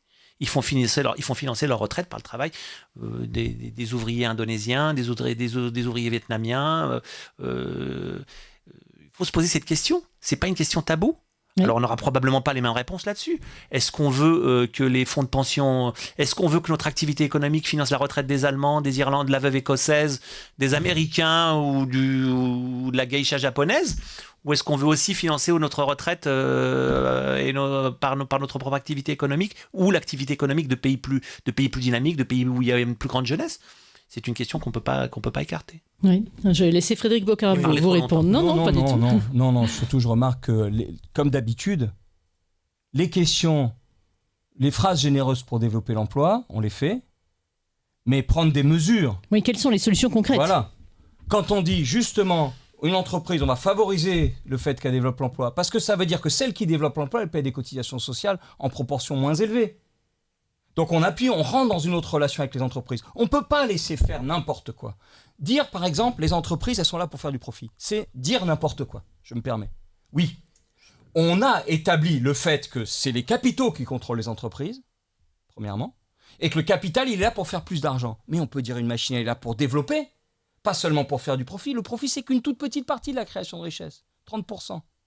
Donc, est-ce qu'elle est là pour faire du cholestérol mauvais ? Ou est-ce qu'elle est là, je prends des choses que vous connaissez pour que vous les compreniez. Ou est-ce qu'elle est là pour développer le corps ? Et donc on va agir. Il faut trouver des systèmes intelligents, fins mais massifs. C'est pour ça que fin n'est pas forcément très bon, mais intelligents et massifs qui vont permettre de faire ce basculement et d'emmener d'autres. Parce que le problème est commun. En Allemagne, la différence entre la France et l'Allemagne, la prédation financière est considérable en France. En Allemagne, elle a monté, mais ils partent d'une base très différente. Parce qu'ils n'ont pas eu un empire colonial, parce que c'est une histoire différente, etc., d'un appui banque-industrie et d'une formation professionnelle très développée. Donc la question, c'est comment on mobilise le corps social français pour aussi entrer là dans cette danse-là d'une formation professionnelle. Donc c'est ça qui est... Et non pas dire, on ne l'a pas fait, donc ciao Pantin. On ne peut pas... C'est comme la défaite des élites que dénonçait De Gaulle dans les années 30, 38, 35. Alors, il faut quand même à un moment regarder les choses en face. Hein. Oui. Les entreprises, je maintiens qu'elles sont là pour faire du profit. C'est leur objectif principal. Alors, prenons Sanofi. Sanofi qui est ici. Est-ce qu'il est là pour faire du profit ou pour faire des médicaments ? Oui, en faisant des médicaments, il fait du profit. Non, mais est-ce qu'il est là pour... Non, là, vous jouez sur les mots. Je ne joue pas sur les mots. Vous fuyez la question. C'est la cruelle réalité. Non, vous fuyez la question. Un entrepreneur est là pour faire essentiellement du bénéfice. Il y a un propriétaire de capital. Pour faire du bénéfice. Là, on va rentrer dans les enfants de parler d'un entrepreneur à Sanofi. On va rentrer dans des... Il y a un garçon qui est patron de Sanofi qui était au cabinet de pas Sarkozy, de l'autre là maintenant, Macron. Et donc c'est pas un entrepreneur ce garçon-là. Et Sanofi, est-ce que ça devrait pas être la propriété de la nation pour développer le médicament ? Ah, ça change les choses. Est-ce que la nation qui file 175 milliards d'euros, d'après les chiffres officiels, je ne prends pas ceux de la CGT, d'aide aux entreprises, n'a pas à mettre des conditions qui sont de développer l'emploi? Moi, je veux bien qu'on revienne à l'époque des Cofcos et des Sofcos, mais bon, on a bien vu l'échec. Si on veut, on va pas. Non, c'est pas une insulte. Frédéric Bocard, on va laisser répondre un petit peu Majid. C'est pas une insulte.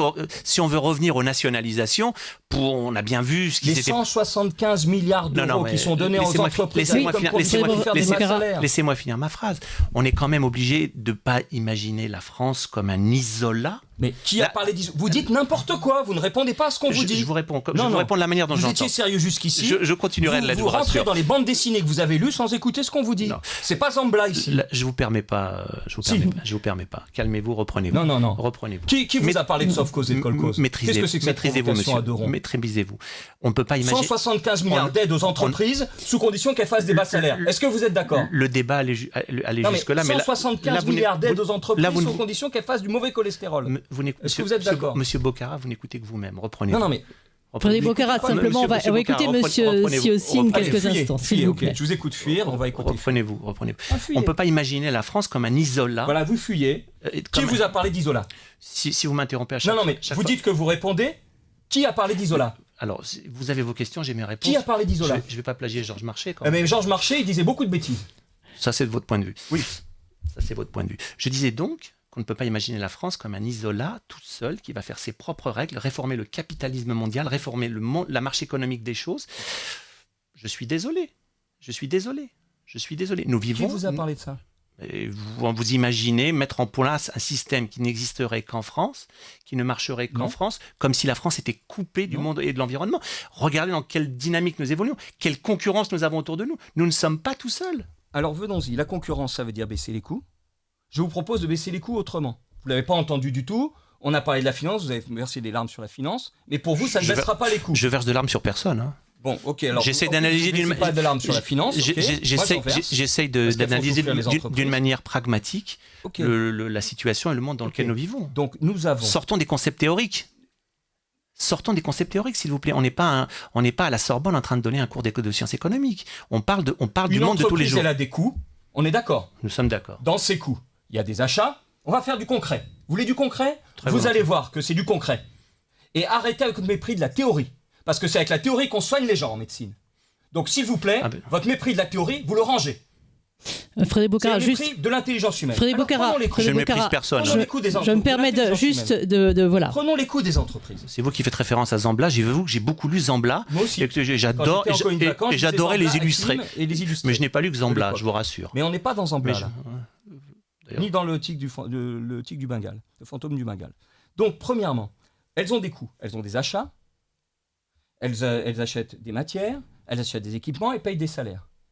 Elles ont des charges financières dont on a vu qu'elles sont au moins aussi importantes, voire plus que leurs cotisations sociales.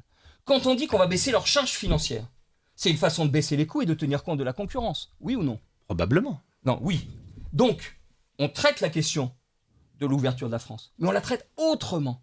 En se disant l'économie, elle doit faire un effort pour chercher un autre but. Quand on dit que Sanofi doit faire du médicament et pas du profit, pas viser le profit, ça ne veut pas dire qu'elle fait des pertes. Parce que là, actuellement, Sanofi ne dit pas « je fais des pertes », elle dit « je ne fais pas assez de profit ». On parle autrement. Donc quand on dit que c'est les aides publiques, je n'ai même pas parlé de nationalisation de Sanofi, mais bien sûr, je suis pour une nationalisation de Sanofi, d'un autre type, une appropriation sociale, pas ce qu'on a eu avec Ron Poulain, qui était une étatisation. Mais si on change les critères des aides publiques, il faut voir 175 milliards d'aides publiques aux entreprises, dont au moins la moitié les exonérations de cotisations sociales, vous les avez si vous faites des bas salaires. C'est-à-dire si vous démolissez l'emploi, si vous démolissez les compétences. Enfin vous, non. Quand on est patron, parce que j'ai discuté avec les artisans, ils disent « Ah oui, mais si j'augmente les salaires, je perds les aides. Si j'embauche des gens qualifiés, je perds les aides. » C'est exactement l'inverse qu'il faut faire. Après, vous savez très bien comme moi pourquoi ces plans avaient été mis en place. C'était pour essayer justement de favoriser le retour à l'emploi de gens qui n'y accédaient plus. Oui, c'est parce que c'est la psychanalyse que vous ignorez, parce que ça, c'est ce qu'on dit. Vous êtes bien gentil. Mais si vous êtes le seul détenteur du savoir ici, on va arrêter le débat tout de suite. Donc, on a fait ça pour que les entreprises fassent plus de profit. ça c'est votre les choses d'un peu ça c'est votre opinion. C'est votre opinion. On a aussi, votre opinion. On a aussi cherché à favoriser le retour à l'emploi de gens qui n'y avaient pas accès. On a prétendu que c'était ça. Alors, on est tous d'accord sur la question du fait qu'il existe aujourd'hui des trappes à pauvreté et qu'il faut réfléchir à comment réformer ces trappes à pauvreté. Mais là, on s'éloigne du sujet du débat sur les retraites. On est sur le sujet. Vous le dites vous-même, et là, vous avez raison. La base je vous remercie de reconnaître que j'ai raison de temps en temps. Mais je l'ai dit plusieurs fois. Mais là, vous avez fui le débat. Vous êtes allé sur des idéologies. La base fondamentale, c'est l'emploi.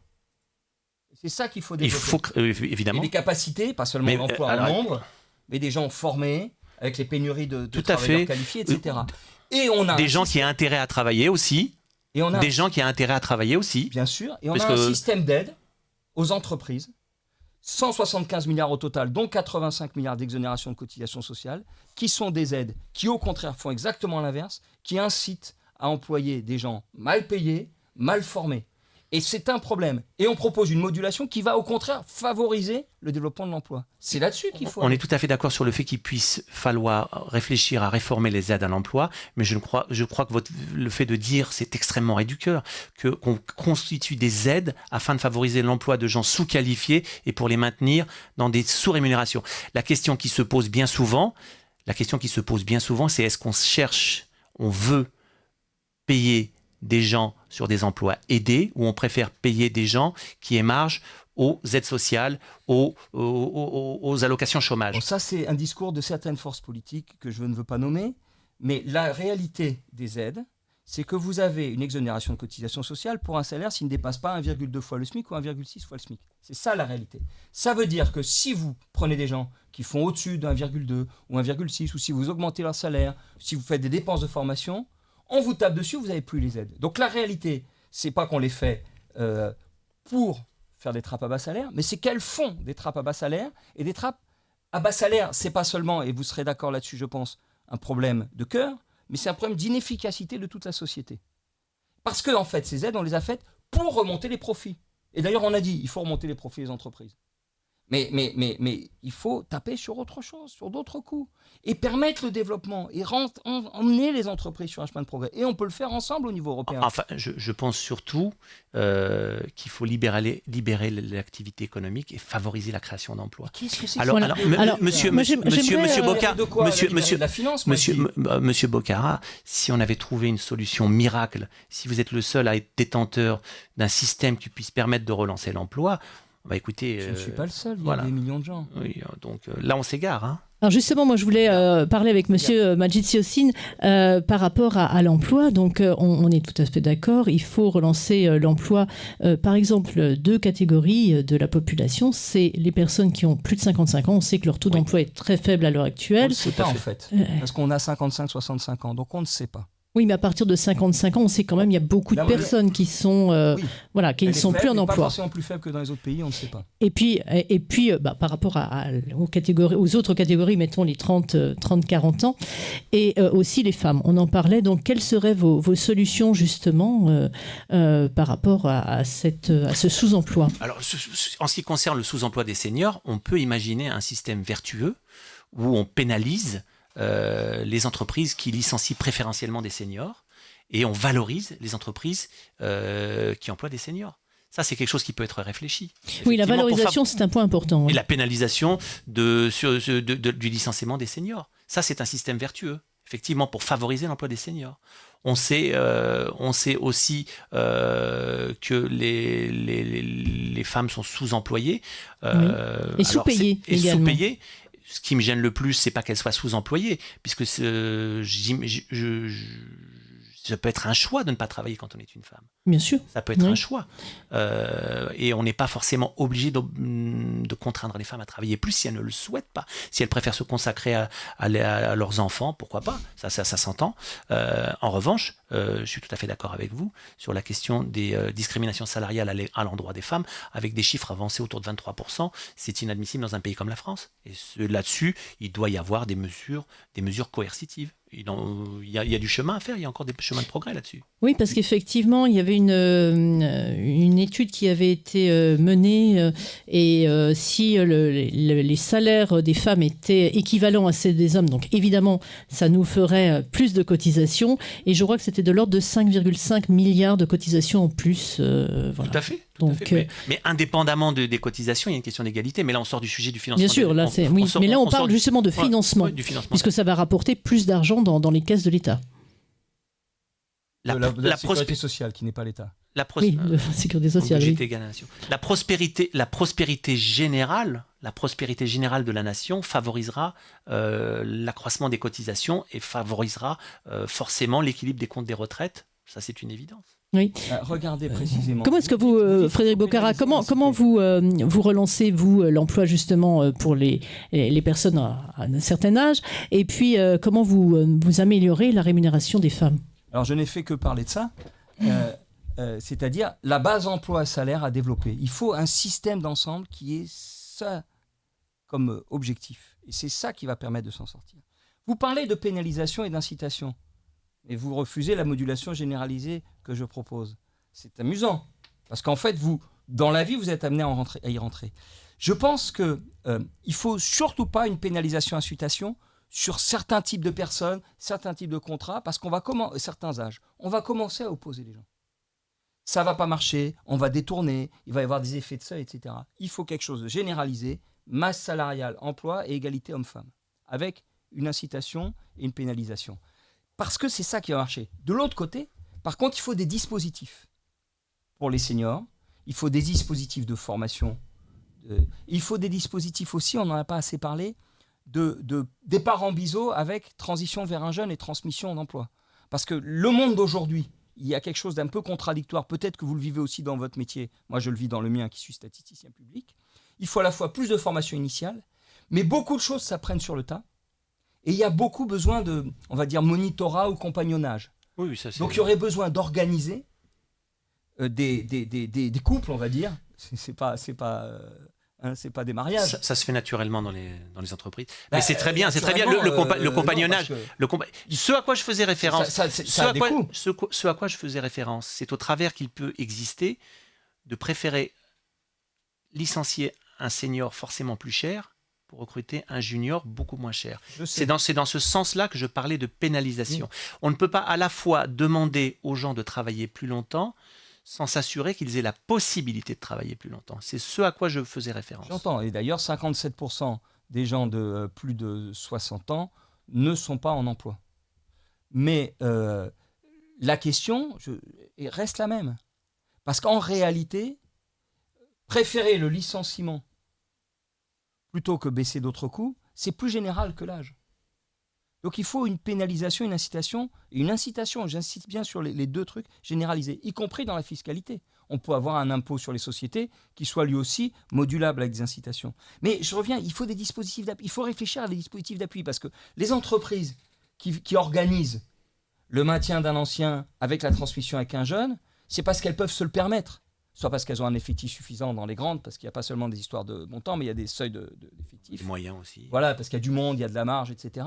Mais il faut un dispositif d'appui. Donc il y a tout un ensemble de dispositifs sur les anciens. Et puis, il y a l'appui à la formation et à l'insertion dans l'emploi. Y compris, chacun doit avoir la liberté de ne pas travailler s'il ne le souhaite pas, mais il y a un problème d'entrée d'un certain nombre de publics dans l'emploi. Donc cette question fait partie en réalité aussi de la question des retraites. Et si on met les 3 à 5 millions de chômeurs dans la danse du travail, ça peut changer les choses s'ils ont une bonne formation.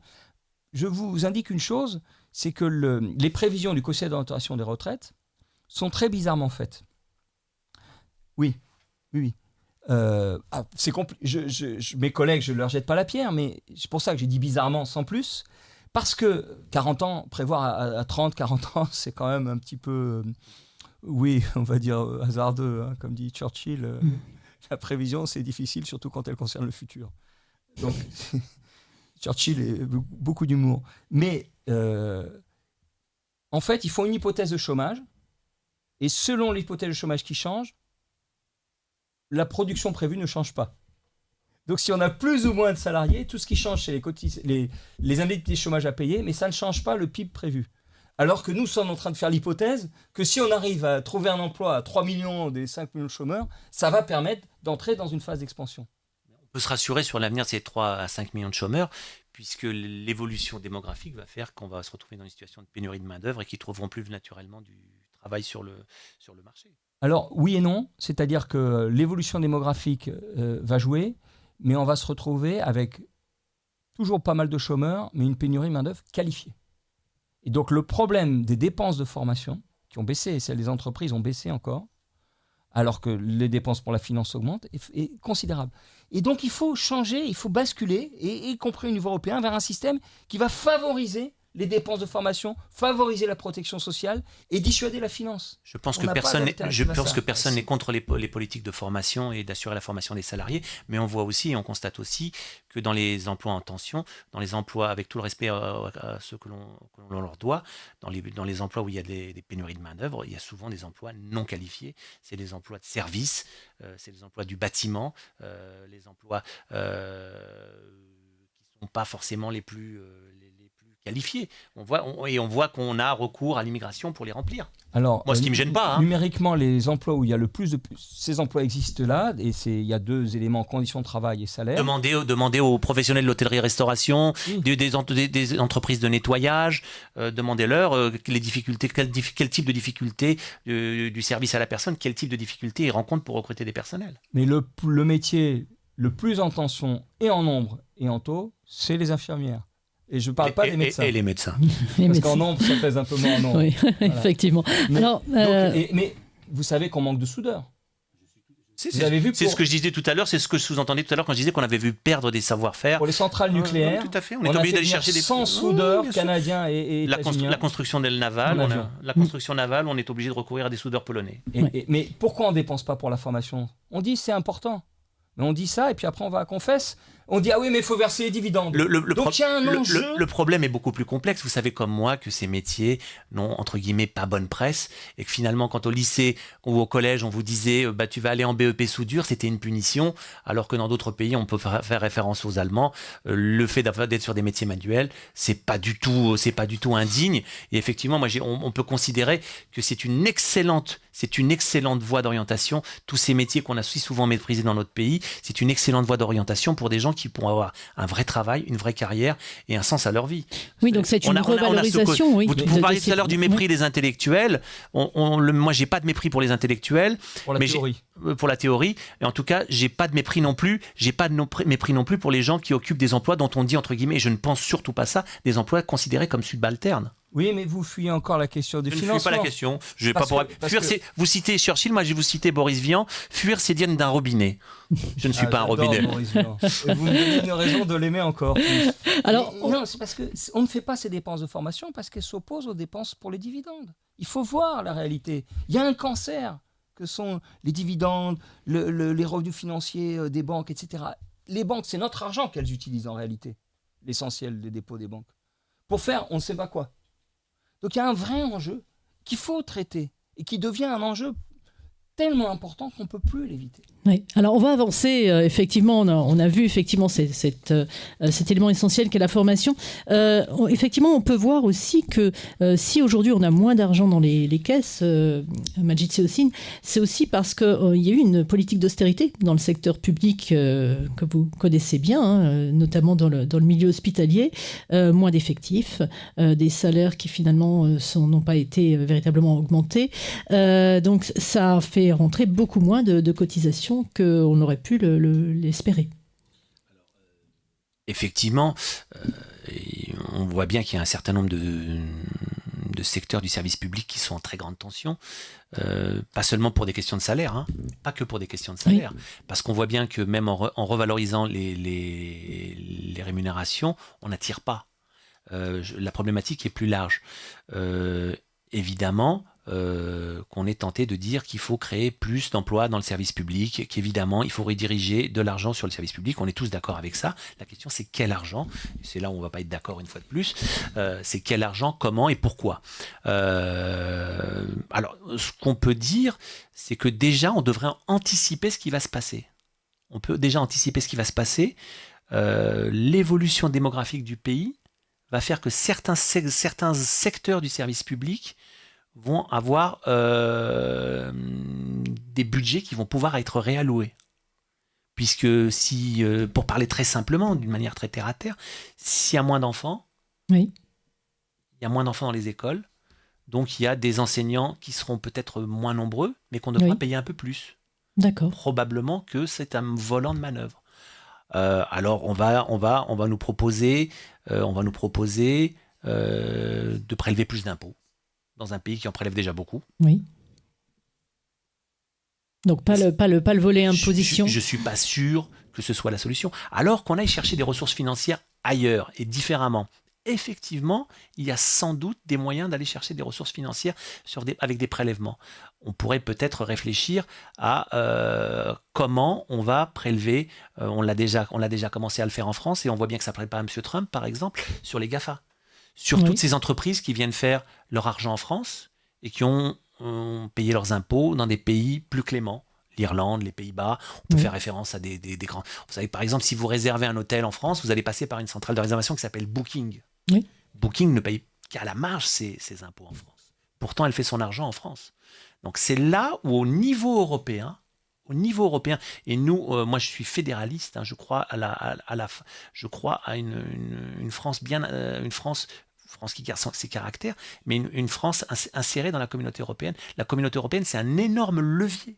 On devrait pouvoir justement, au niveau européen, réfléchir à des politiques de prélèvement là-dessus, de taxation différentes, pour qu'on corrige des disparités, qui fait que dans un système ouvert, on va plutôt aller s'installer à Londres, on va plutôt aller s'installer à Dublin, on va plutôt aller s'installer à Amsterdam que de venir s'installer en France. Oui. L'uniformisation des politiques fiscales est un chantier énorme qui devrait être mené. Oui, totalement. Je vais juste demander à Frédéric Boccara de répondre assez rapidement, s'il vous plaît, sur ce point. D'abord, il y a une question effectivement d'attractivité dans les services publics qui est, à mon avis, qui est multiple. Mais il y a l'argent, c'est pas que l'argent. Oui, qui est multiple. Ça veut dire que c'est pas que l'argent qui est multiple. Mais qui est aussi les conditions de travail et le sens. Et donc, il faut une sorte de choc, dire on va recruter beaucoup de gens et ça va changer les conditions de travail. Si on dit on recrute 100 000 infirmières, 50 000 profs, on change les conditions de travail. Et probablement, il faudrait même changer la formation. Donc, il y a une sorte de mobilisation de la nation pour faire autre chose, comme on a su le faire après 45. On est aussi grave que dans les années 30, et donc les solutions, c'est comme après 45. Donc ce pré-recrutement, les pré-recrutements, ça veut dire qu'on embauche des gens. On ne trouve pas d'enseignants, on les trouve pas pour l'instant, parce que les profs de maths, ils préfèrent faire de la finance. C'est comme ça, les bons en maths, ils préfèrent faire de la finance que faire. Vous n'allez pas les contraindre à devenir professeur de mathématiques s'ils veulent faire de la finance. Parler de contraintes, écoutez ce qu'on dit, essayez de le comprendre, au lieu d'essayer de l'attaquer. On a parlé de changer les conditions, de changer les rémunérations et de faire un appel d'air massif et tout un sens pour une génération. C'est contraindre ça ? Non. Bon. C'est théorique. Fatigant. Ce n'est que des mots ce que nous disons ici. Si tous les mots c'est de la théorie, on rentre tous chez nous. L'être humain est un être de passion et de sens, et on a besoin de sens. Effectivement, s'il y a un sens de la société où on dit on va former les gens, on va faire un énorme effort pour l'éducation, on a besoin de jeunes et on va les recruter, on va bien les payer parce qu'ils sont très mal payés les profs. Ils sont non seulement moins bien payés que la moyenne européenne, mais même moins bien payés que la moyenne anglaise. Et les infirmières, c'est la même chose. Nous sommes d'accord. Nous sommes absolument d'accord sur ça. Alors laissez-moi finir au lieu de me contrer sur des broutilles. Monsieur Magiciocine vous laisse finir, Frédéric. À des choses évidentes, alors qu'il y a des choses plus importantes que ça, que les choses sur lesquelles vous résistez. Peut-être parce qu'effectivement, on résiste au moment où on est en train de bouger. Donc, les pré-recrutements, ça veut dire que les gens recevraient une rémunération durant leur formation, qui est une avance,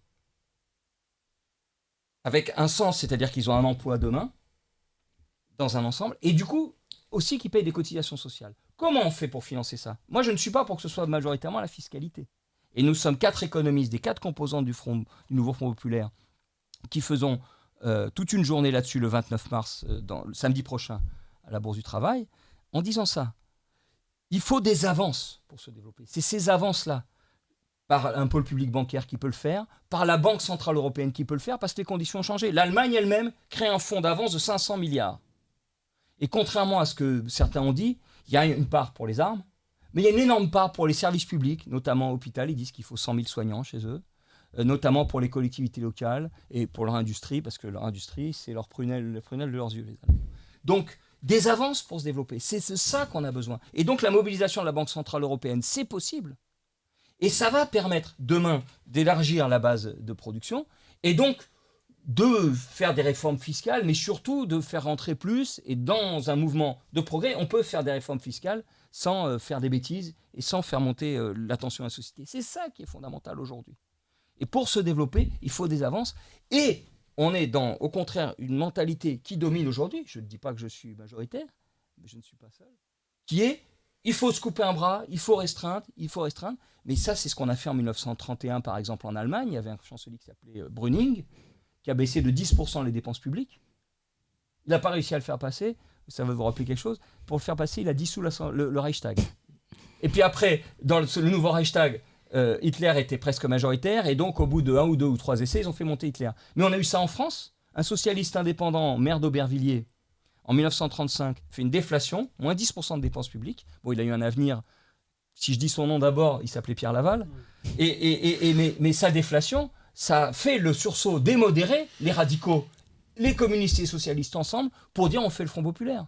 Donc je pense qu'on est dans un moment où il faut oser se projeter avec des avances et mobiliser les outils qu'on a, on les a. La seule question qui se les pose, Allemands bougent. Je vous en prie, la seule question qui se pose, c'est où allez-vous chercher ces avances dans un pays dont le déficit est à 6%. Je viens de vous dire, la Banque Centrale Européenne, le pôle public bancaire, le crédit, la création monétaire, c'est une avance. Alors comment on fait pour que ça marche ? Parce que des fois ça n'a pas marché.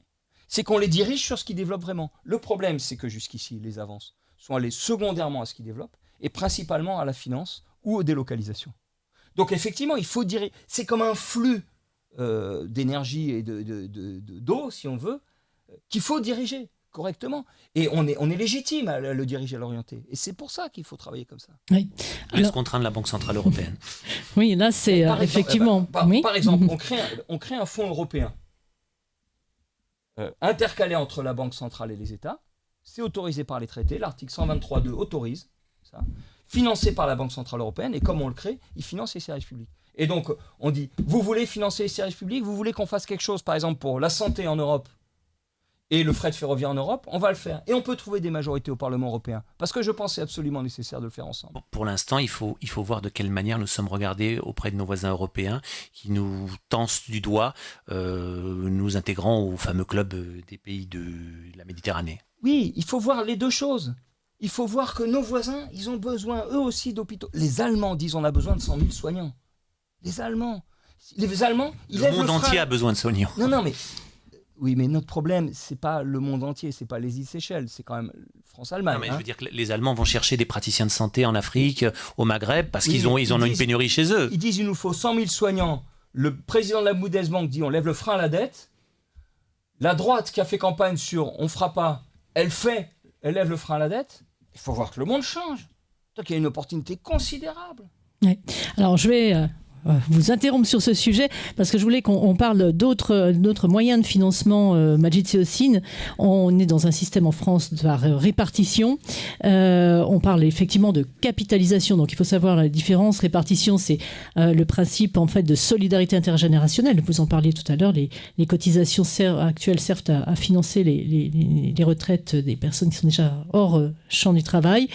La capitalisation, c'est on va cotiser pour son futur. Voilà, une certaine somme. On en a entendu parler dans le cadre de la retraite à points. Moi, je voudrais savoir quelles seraient vos propositions en matière de capitalisation. Est-ce que vous serez favorable ? La retraite par capitalisation, il faut savoir qu'elle existe déjà. Oui. Malheureusement, elle n'est pas ouverte au plus grand nombre. Oui. C'est là où on va probablement se rejoindre. Il y a un risque d'injustice sociale. Oui. Parce que la retraite par capitalisation, elle mobilise les ressources de ceux qui en ont. Totalement. Les professionnels libéraux, les avocats, les médecins, les architectes cotisent à des retraites, ils bénéficient d'exemptions sur leurs charges par le biais de la loi Madelin. Ils ont déjà une retraite par capitalisation. Les fonctionnaires peuvent abonder à la préfond. Oui. Alors, il va rester tout un champ des salariés qui n'auront pas les ressources nécessaires. Et là, il y a un risque d'injustice. Évidemment que la retraite par capitalisation, c'est un moyen d'améliorer la retraite qui vous sera servie. Oui. Encore faut-il que ceci soit élargi au plus grand nombre. Donc il faut réfléchir Il faut pas forcément avoir une hostilité de principe sur la retraite par capitalisation. De toute façon, si on la fait pas nous, d'autres profiteront de nos richesses. Oui. Donc ensuite, il faut être vigilant sur qui va gérer cette retraite par capitalisation. Oui, ça c'est important, oui, parce que ce sont les fonds de pension, donc il faut voir. Mais les fonds de pension, ils existent. Le monde, il est global, il est ouvert. Les fonds de pension, ils existent. Les fonds de pension, ils existent. Ils viennent se servir chez nous. Ils investissent là où ça leur plaît, ils prennent ce qu'ils veulent, ils financent leur propre retraite. Je vous donnais l'exemple du Japon. Le Japon finance la retraite ils sont dans une situation démographique pire que la nôtre. Hein. Ils financent leur retraite grâce à leurs fonds de pension, par la capitalisation, en profitant de la richesse des autres et de la force de travail des autres, pour employer que monsieur connaît mieux que moi. Oui. Donc, il faut réfléchir à comment on va élargir cette possibilité à autrui. Alors, il y a des champs il y a un chantier qui reste toujours ouvert en France, c'est le chantier de l'intéressement. Oui. L'intéressement. On en entend parler depuis les débuts de la Ve République. Ça n'existe qu'à la marge. Alors, sans doute qu'il faudrait réfléchir à une politique d'intéressement qui permettrait de générer des fonds pour de la capitalisation pour les salariés qui n'auraient pas accès spontanément à la possibilité de se constituer une retraite complémentaire, parce qu'il ne faut surtout pas toucher à notre système de répartition. Oui. Une retraite complémentaire par capitalisation. Oui, ça serait une petite part de capitalisation. Et alors, ça serait aussi, parce que quand on parle d'intéressement, on pense évidemment à des grandes sociétés. Ça pourrait être mis en place dans des petites sociétés. Ça pourrait être mis aussi en place dans toutes les sociétés qui dégagent des ressources, des profits, bien sûr. Ça, c'est important, Pourquoi ne le réserver qu'aux grandes entreprises ? Parce qu'aujourd'hui, c'est le cas. L'intéressement est plutôt dans des groupes assez importants. Donc, il faudrait le démocratiser d'une certaine manière. Il faudrait le démocratiser. Ça n'existe qu'à la marge. Oui. Ça permettrait aux gens, aux salariés de se réinvestir dans leur entreprise, trouver aussi du sens à leur activité. Sans doute ça améliorerait la productivité, puisque on travaille, qu'on le veuille ou non, on travaille mieux quand on travaille pour soi, souvent.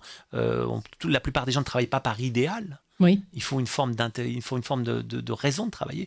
La raison pécuniaire est souvent la raison la plus commune, sauf pour les idéalistes. Il en existe, heureusement.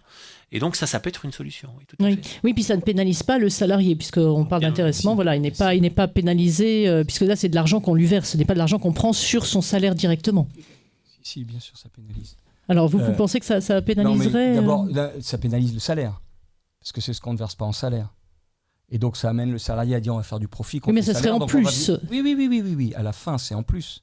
Mais pour générer de l'intéressement, il faut générer du profit, donc licencier. Donc, c'est très pervers. Il faut de l'intéressement. On ne génère pas du profit qu'en licenciant. On peut générer aussi du profit en créant l'activité économique, en produisant, en développant. La valeur ajoutée qui comprend les salaires. C'est un peu schématique quand même. Qui comprend les salaires et les profits. Donc, il faut de l'intéressement, mais faire reposer là-dessus, c'est autre chose. Non, je suis d'abord très heureux de voir que vous dites qu'il faut conforter le système par répartition. Je pense que c'est fondamental. Et c'est fondamental parce qu'il faut faire société. Parce que la capitalisation, c'est de l'individualisme. C'est pas seulement de l'inégalité, même si on peut le percevoir à travers l'inégalité.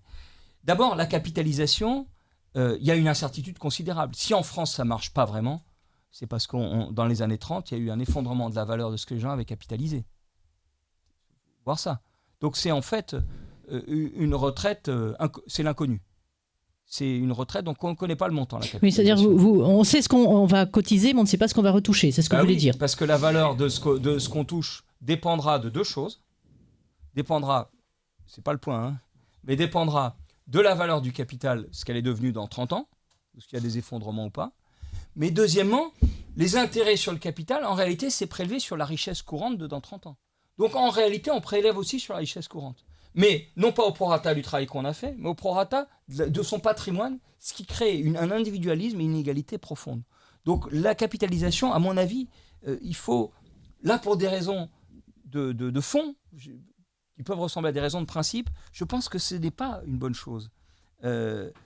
C'est quelque chose qui fragilise et la rémunération, et la future rémunération, et la société. Mais est-ce que ce n'est pas, d'un point de vue, on va dire, psychologique, un peu plus rassurant pour un salarié aujourd'hui de lui dire, voilà, vous cotisez pour votre futur, vu les conditions actuelles où on ne sait pas, quand on va arriver en retraite dans 40 ans, est-ce qu'il y aura encore des personnes pour cotiser pour moi ? Est-ce que ça n'est pas psychologiquement plus rassurant ? On s'emploie à le rendre psychologiquement plus rassurant, Oui. Donc il y a d'énormes efforts idéologiques qui sont déployés en ce sens. Et on s'emploie à rendre la retraite par répartition plus insécurisante puisqu'on change sans cesse l'âge. Donc je pense que ça, c'est très grave, en réalité. On ouvre à la répartition, qui est une déstabilisation profonde du système, qui ne conforte pas le système par répartition dont on a besoin, parce qu'il permet de se projeter. Mais il faut bien expliquer aux gens qu'en réalité, de toute façon, même si c'est de la capitalisation, c'est sur les revenus courants que je recevrai, si j'ai une retraite par capitalisation, c'est sur les revenus de la société aujourd'hui que je recevrai. Tout simplement, la Suède, j'ai oublié l'année, je crois que c'est en 2015 ou 2016, ils avaient un système par points, mais par répartition par capitalisation derrière le point. Et tout d'un coup, il n'y avait plus assez de richesses créées. Ils l'ont débranché pendant un temps, la capitalisation. Ils ont dit, on ne peut plus vous servir. Donc il y a une incertitude qui est forte aussi. Mais ça oblige, effectivement, il y a des manuels scolaires qui se trompent, qui n'expliquent même pas que c'est la répartition de mes enfants quand ils étaient en 4e, j'ai vu ça. On ne stocke pas son argent. Et donc ça a un effet à la fois sur la société, mais du coup, il est aussi utilisé pour développer la société. Il circule. C'est comme, on ne crée pas, je vais reprendre une métaphore physique et médicale en me trompant forcément, je ne suis pas médecin, mais on évite de créer des poches d'accumulation dans un corps. On crée il faut des éléments de stock, mais on crée plus de fluidité avec le système par répartition. Et je comprends en ce sens-là, aussi pour cette raison, que vous êtes pour le privilégier, le système par répartition. Mais je pense que c'est une erreur d'insister sur le système de capitalisation. C'est à mon avis quelque chose qui déstabilise l'ensemble. Alors, dans 40 ans, la situation de nos régimes de retraite sera meilleure, mécaniquement. Oui. Elle va commencer à être meilleure, puisque malheureusement pour eux, la génération des baby-boomers va s'éteindre. Donc ça devrait être meilleur, puisque ceux qui sont nés à partir de 45 vont mécaniquement disparaître. Donc ça commencera à être meilleur. Et d'ailleurs, les prévisions du corps, elles sont catastrophiques sur les 30 prochaines années. Les 10-12 années à venir. C'est ça. Après, ça s'améliore. Hein. Donc ça, à Dieu ne plaise, on ne sait pas ce qui va se passer d'ici là, parce que c'est très compliqué, comme je le disais tout à l'heure, de prévoir l'avenir. Sur le système de capitalisation, attention, il ne s'agit pas de substituer à notre système de répartition un système par capitalisation, mais c'est un complément utile. Ne pas vouloir l'envisager, c'est le réserver aux plus nantis. C'est le réserver à ceux qui ont les moyens de se l'offrir, parce que ce système existe déjà.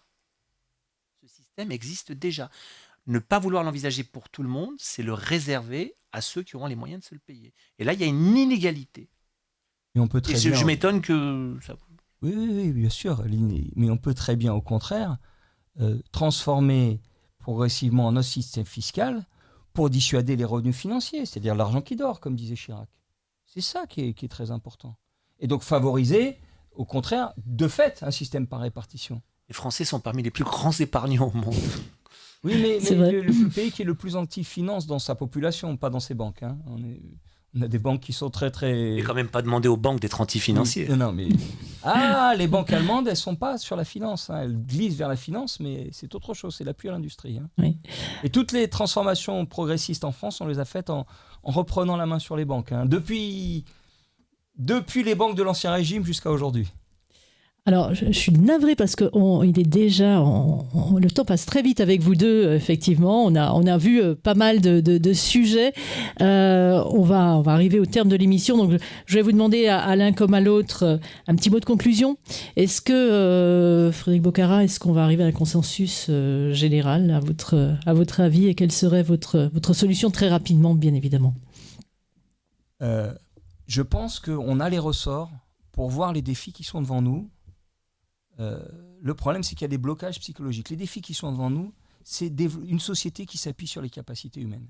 Et c'est ça qui peut permettre de développer l'ensemble. On n'a pas parlé, je vais du coup en dire un mot, de ce qui se passe sur la fécondité, qui est en grand recul, et donc qui pose des questions pour la suite. Oui. Mais, et d'ailleurs, sur l'espérance de vie, on n'a pas parlé non plus de la baisse, de l'augmentation forte de la mortalité petite enfance en France, où la France a été le premier pays européen en 1990. Oui. Elle est 8e 20 ans après. Et aujourd'hui, 40 ans après, elle est le 23e sur 27 ou 28. Oui. Et c'est pas seulement parce que les autres ont monté, c'est aussi parce qu'on a un peu diminué. D'accord. Il y a des vrais enjeux qui sont inquiétants.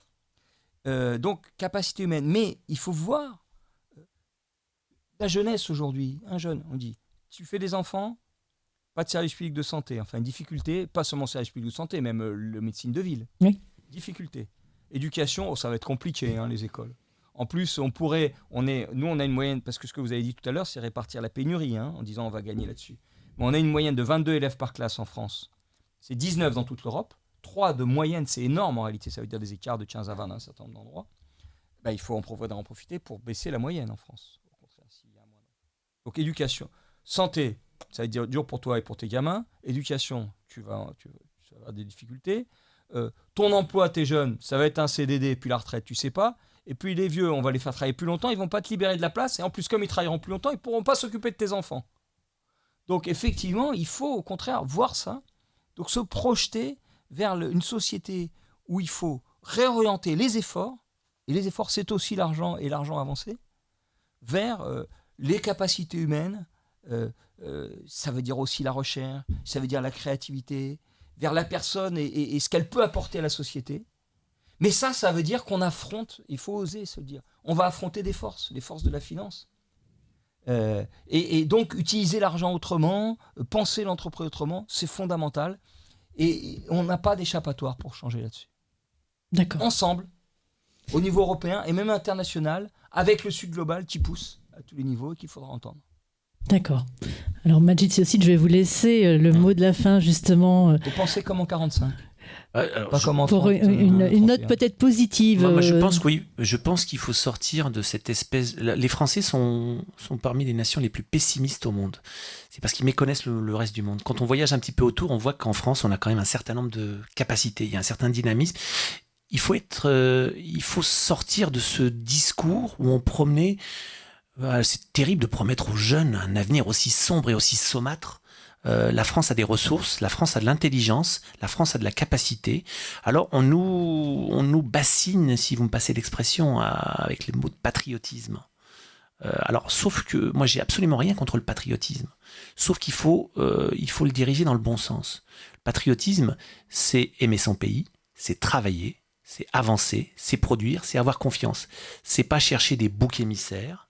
C'est pas chercher des explications à nos faiblesses, à notre incapacité à innover, à notre incapacité à se dynamiser, à notre incapacité à agir, à notre incapacité à avoir du courage.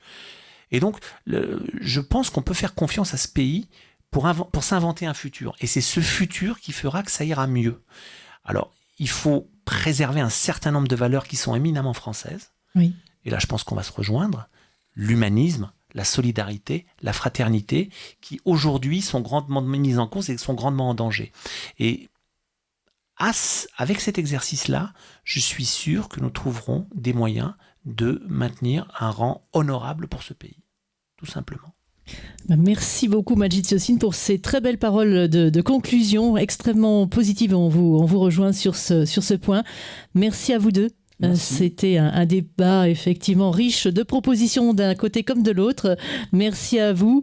Et puis je vais remercier effectivement tous ceux qui nous ont suivis pendant cette émission. Je vais remercier évidemment Eric Muresan à la réalisation une fois de plus. Merci à toi Eric. Je vais remercier dans le public les personnes qui sont venues nous rejoindre. Je vais remercier bien sûr Rabah Baloul, notre directeur qui était avec nous aujourd'hui, qui a encore une fois rempli notre rôle de photographe plateau. Merci Rabah. Et puis merci à Éric Durand à la communication. Et je vous dis à très vite pour un prochain numéro de Place des Enjeux.